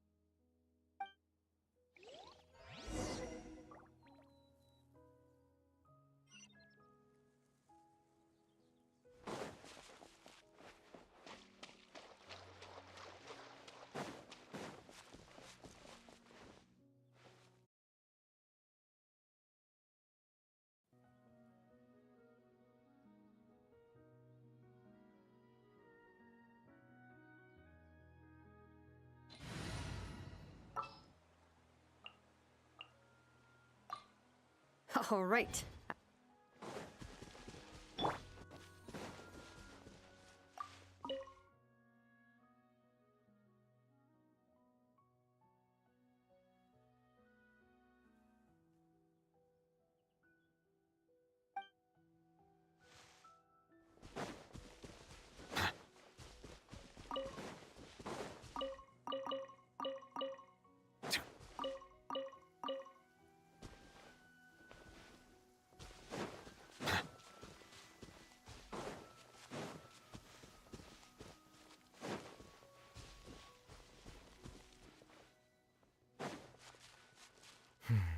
It's over.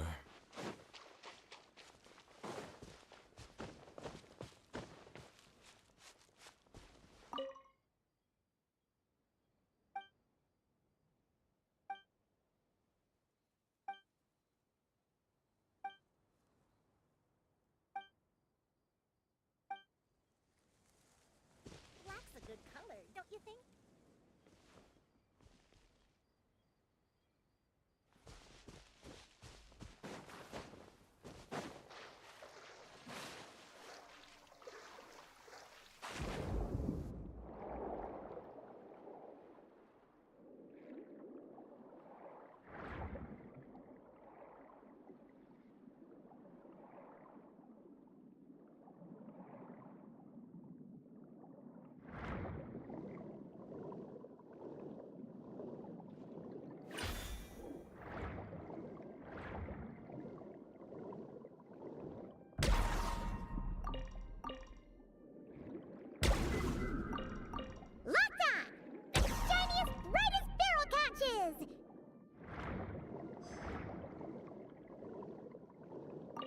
Whoa!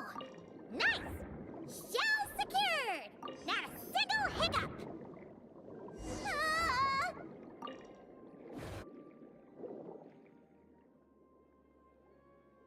Ah! What was that? Poca might really be in trouble! Let's go back and check on her!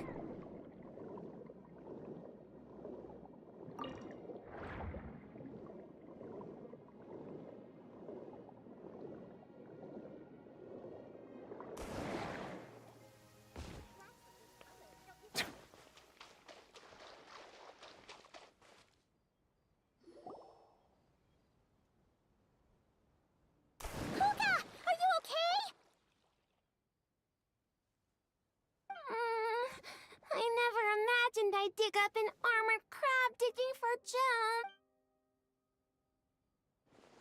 It's fine, fine. I'm not hurt.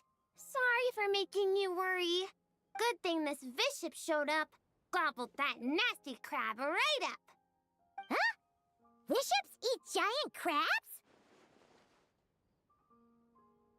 Maybe they don't actually like crab that much. It doesn't look too thrilled. Oh, right! We should be focusing on... Why is there a bishop here? No clue!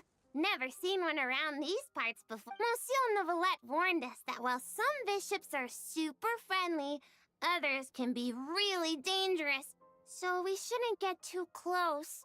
Whew! Seems I'm pretty lucky, running into such a cute bishop like this. Then, be sure to give it a proper thank you the next time you run into it, okay? Yeah, for sure. And I'll treat it to something tasty, too. Only thing is that I'm not sure what it likes. Tidalga? Wouldn't have thought such a big bishop would like something... Whoa! Tidalga! When'd that get there? Huh? So, this pile of Tidalga isn't yours? Nope. Haven't even had a chance to dive in yet. Did some kind soul overhear us and leave it here? Looks like I really am super lucky today. Can't believe that fashion magazine horoscope was actually accurate. Then may the stars watch over us, that our gift may arrive safe and sound. Oh yeah, here! These are the barrel conches we gathered.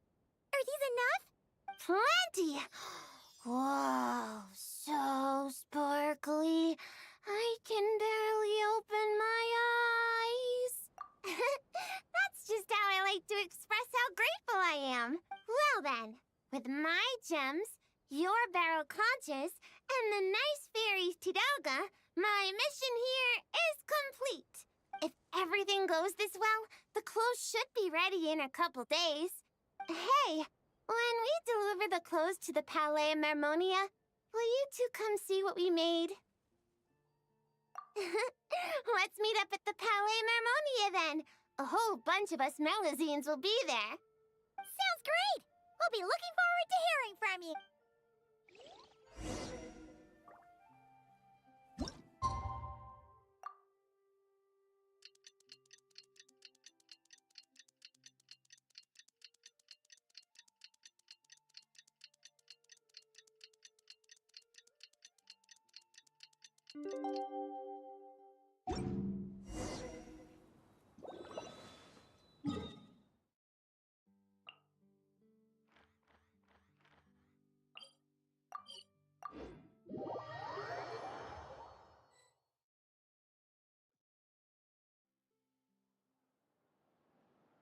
Wow!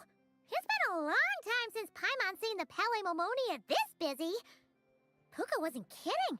There are a ton of Melazines. Huh? Something's off, though. Everyone feels kinda... tense? Excuse me, miss? Mr. Gestionnaire, do you enjoy your work here in the Palaemomonia?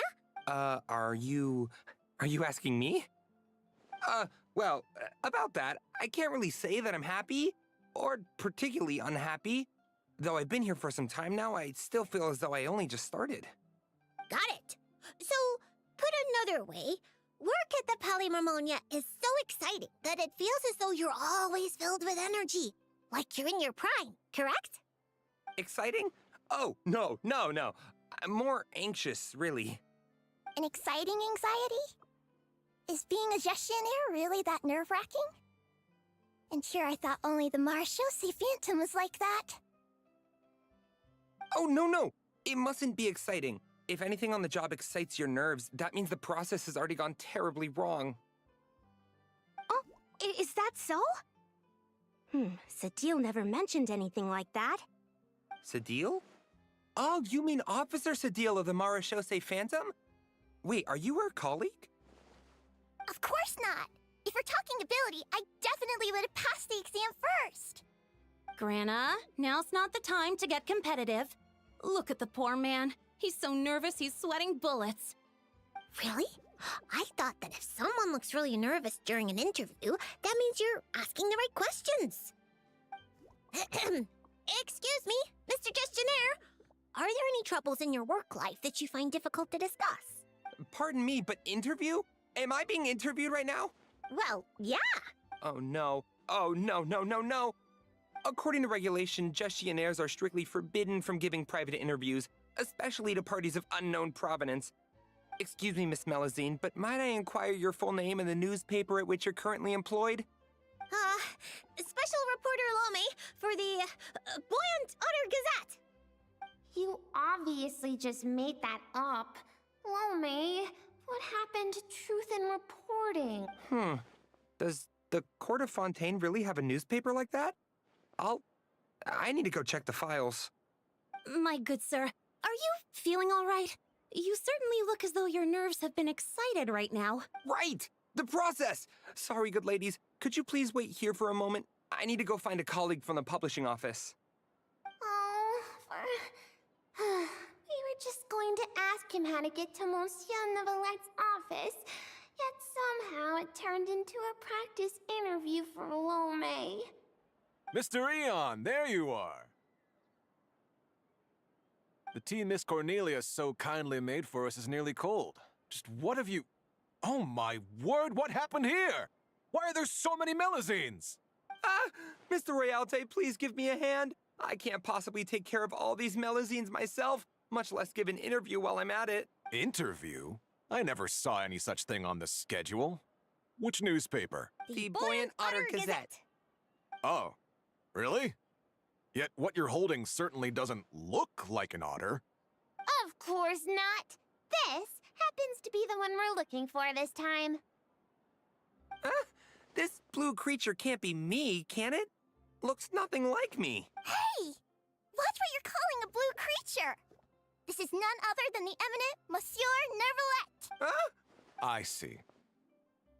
Mr. Eon, please refrain from undue alarm. I understand that your heavy workload and lack of sleep might have left you rather tightly wound, but you must remain calm. As you well know, the world looks profoundly different through Melazine eyes. Thus, it is entirely possible that to them, the Eudex appears, well, like that.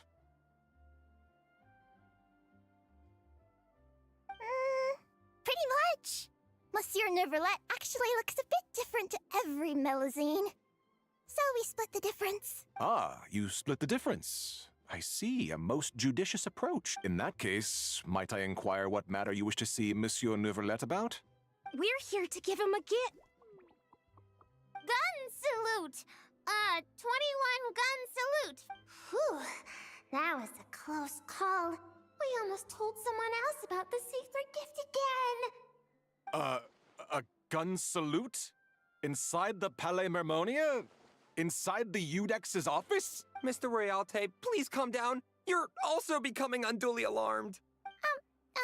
Can you see something? Paimon's getting scared. Please don't make Paimon beg.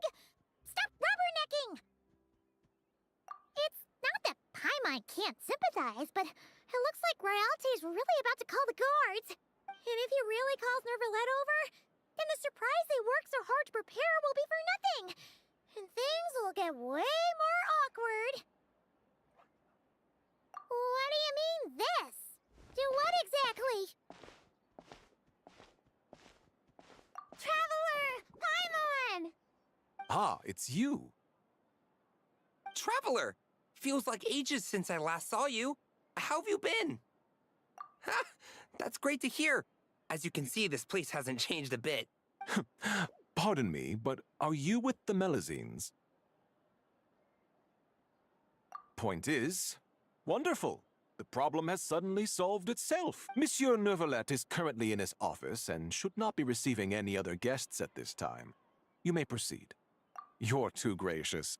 We shan't delay you or your Melazine friends any longer, save for one minor thing. Eh? What's that? While inside the Palais Mermonia, particularly in the offices, please ensure that any items you're holding remain below head level. Otherwise, our most enthusiastic colleagues will doubtlessly assume you have a special request that you plan to seek assistance with. Got it.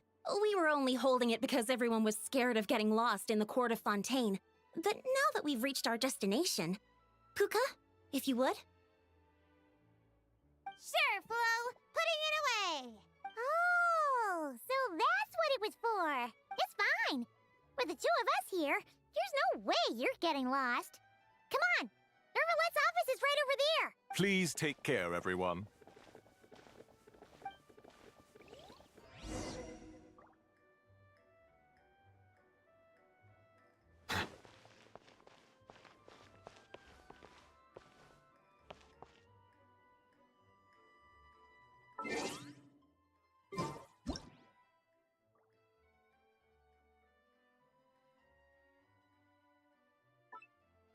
Melusines are beautiful creatures. They are the pride of Fontaine. Be sure to befriend them and cause them no harm.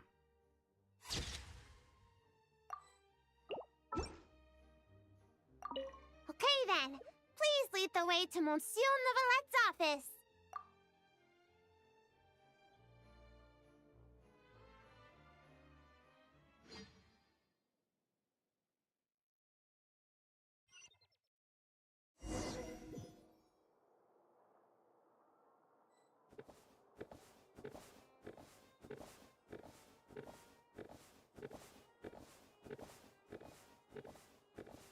Where could Rialte? Is today Melusine Family Visitation Day? Quite the hubbub.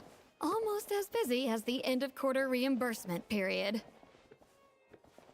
Sadine!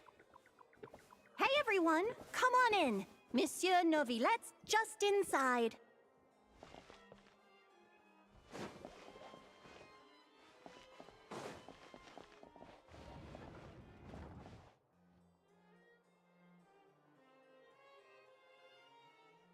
Ah, I thought it might be you. I had heard Melazine voices and went to the window for a look, only to find the angle was wrong and I couldn't see a thing. I trust you encountered no difficulties on your way? No, not at all. Well, not exactly. I see. Lome, you were indeed the first at fault here. You must secure the consent of others before making requests, and mustn't impede their duties or daily lives.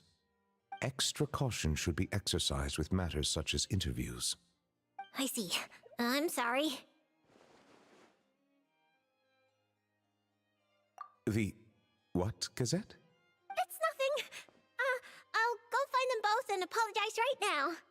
Hey, remember to greet them politely first, even when you're apologizing. Yes, that should suffice. Lecturing has never been my strong suit. Now, back to the matter at hand. How might I help you all today? It's probably best that the Melusines tell you themselves. Oh, Jones. We were all so busy making a gift, we never stopped to plan how to actually give it to Monsieur Neuvillette, so it feels like a surprise. It'd be perfect if we could actually give a gun salute right about now. Kaboom, boom! It'd be totally... Wait, no! No gun salutes allowed in offices, right? If only Lomi was here. She's so carefree. Lomi, come on. It's our hour of need. I'm back! Those two gentlemen are both great people. They not only didn't scold me, but they even served me tea, too. Huh? Why haven't you given him the clothes yet? I already finished 2 whole cups. She just said it like it was nothing. Clothes?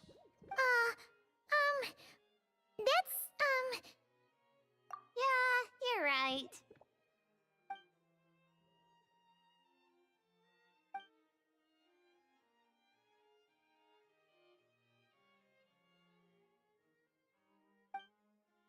My thanks. You must have gone through quite a bit of trouble to make this. Was that too curt? Might it seem cold? Is just a smile enough? They clearly invested great effort into this surprise for me, and I am truly delighted. My reaction ought to match that level of happiness. How would human parents express their joy when they receive a gift their children painstakingly prepared? If only Siegeween was here. She understands many techniques for human interaction and would understand this matter far better. It was no trouble at all, really. Yeah, that's right. With everyone pitching in, we finished in no time flat. The Traveler and Paimon helped too, you know. Perhaps I should consider this from another perspective. Seeing others use gifts I've given them gives me a feeling of contentment. Thus, it can be inferred that the reverse is also true. Might I ask you all to wait for a moment? I'd like to try it on. Of course you can! Oh, is it happening? Even the Traveler and Paimon haven't seen the finished product yet. Finally, we get to witness Melusine handiwork!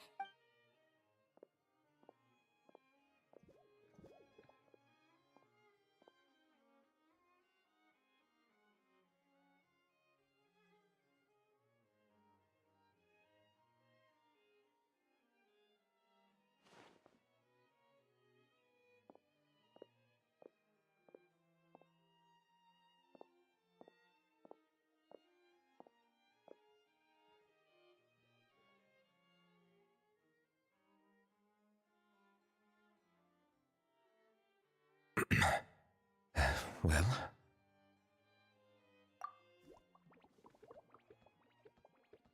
Splendid. Both the Melusines and I are delighted to hear that. Oh, it looks gorgeous! Plus, now Paimon gets what solemn relaxation is. Ah, indeed. It is aptly suited for non-official occasions.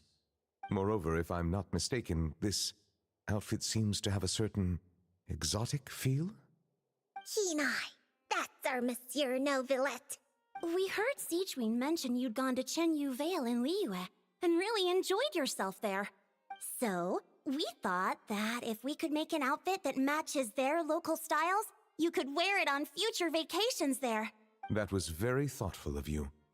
They really went out of their way for me.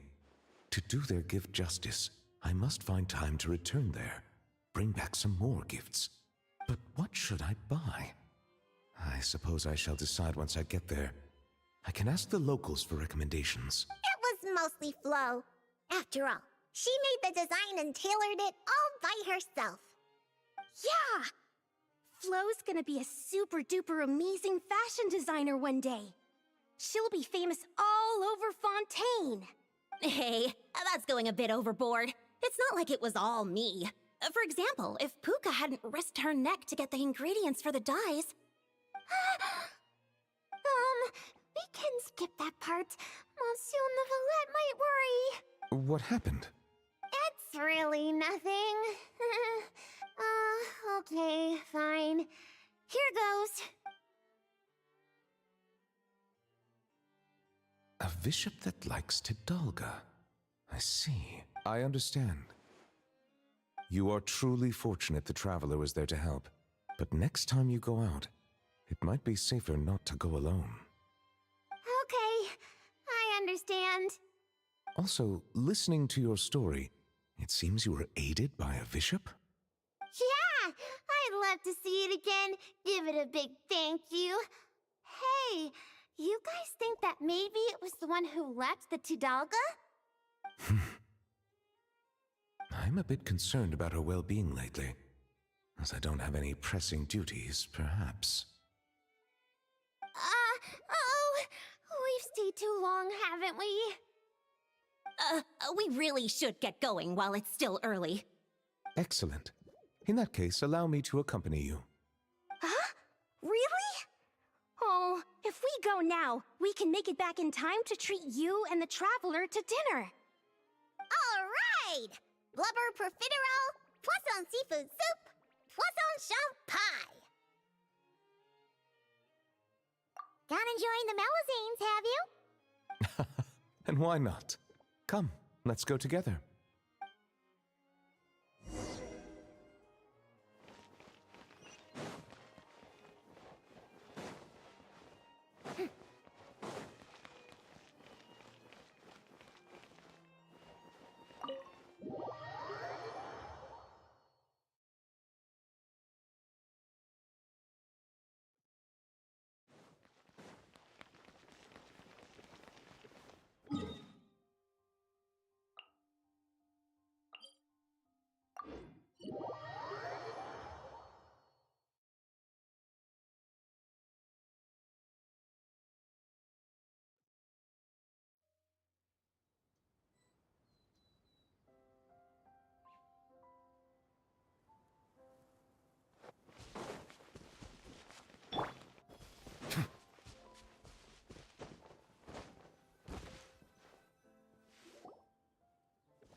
I'm telling you, I saw it in a magazine before. You sure? You're not making it up, are you?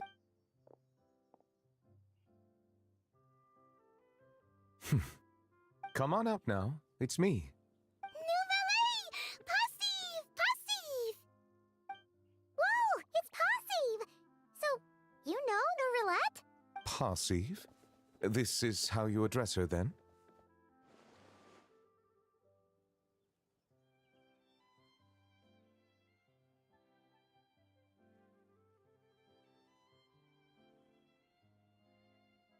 Good call! He'll think of it as a challenge. Hello?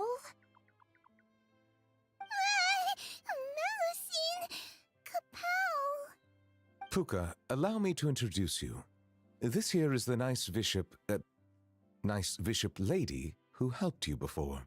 Whoa! Bishops can turn into Melusines? That's so cool! Now we can hold hands. Thank you for saving me. How about I treat you to a nice meal? Tidalga? Yeah! Tidalga!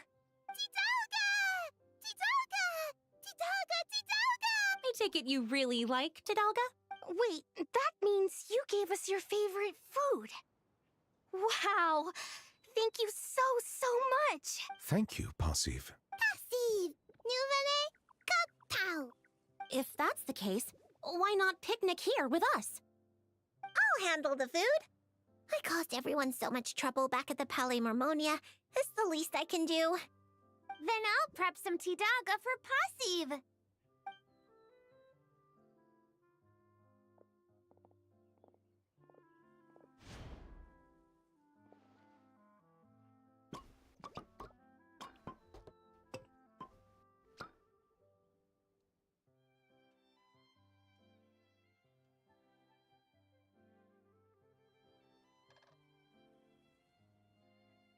Tidalga much. Passive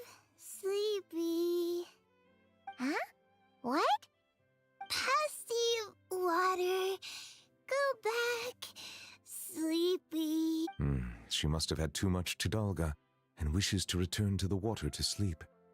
Hey, like you're any different. Passive leave. Wait! Hold on a second! Huh? I don't know where she lives, or when we'll see each other again. If only I could give her something to remember me by. Oh, I know! Here! For you! Ah! Nouvelle passive! Nouvelle good thing! Amazing! She recognized it right away! That is most certainly a very good thing. The board, I mean. Melusine! Passive! Melusine! Bye! Nouvelle! Bye! Paimon! Bye! Traveler! Bye! Still the same old passive, huh? Gone in a flash. At least she gave us a proper goodbye this time. No need to worry. She already considers Fontaine her new home. We'll see her again. Learning to share is part of the process of joining the group. It would seem I'm not the only one she's learned a lot from. A most astute observation. I too have learned much from humanity. And now that I think about it, this learning process actually began a long, long time ago. Monsieur Nervalette, are you thinking about the past? Yes. It was after I was born, but before I had joined the court of Fontaine. Though I do not know why I was born with human form, this fact forced me to learn about the way humans live. At that time, I was constantly perplexed by all kinds of questions, such as how human language could record history, how they produced things and traded. And why they insisted on using the flesh and blood of a god as a medium of exchange. Could not pebbles and seashells serve the same purpose? Maybe because rocks and shells break easily. And gods do not? They probably do. Indeed. Fortunately, we have ample time. Perhaps in the future, we will witness the world transform once more. Very true. Time flows where our gaze does not linger, showing the way to those who are lost. Rather than dwelling on such things, it is far better to live in the now. On that note, I believe it is high time I began planning my next vacation.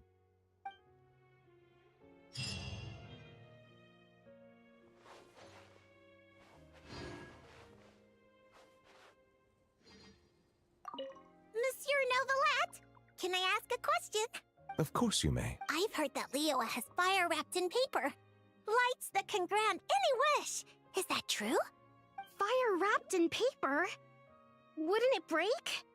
Yeah, that's right. If your wish is to burn the whole house down, then it might come true. Whoa, Puka. Where'd you learn to joke like that? I wasn't joking. Well, there is something like that. They're called Shao lanterns. They aren't dangerous if properly handled, but they do not actually have the power to grant wishes. I'm sorry. Simply listening to me describe them would be quite dull. How about I bring some back for you once I visit Liyue? That'd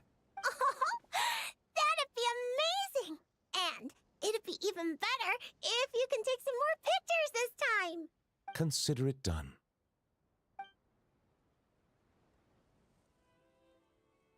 Monsieur Novelette! Of course you may. I've heard that Leo has fire wrap. Yeah, that's... Whoa, Puka. Well, they aren't dangerous. Consider it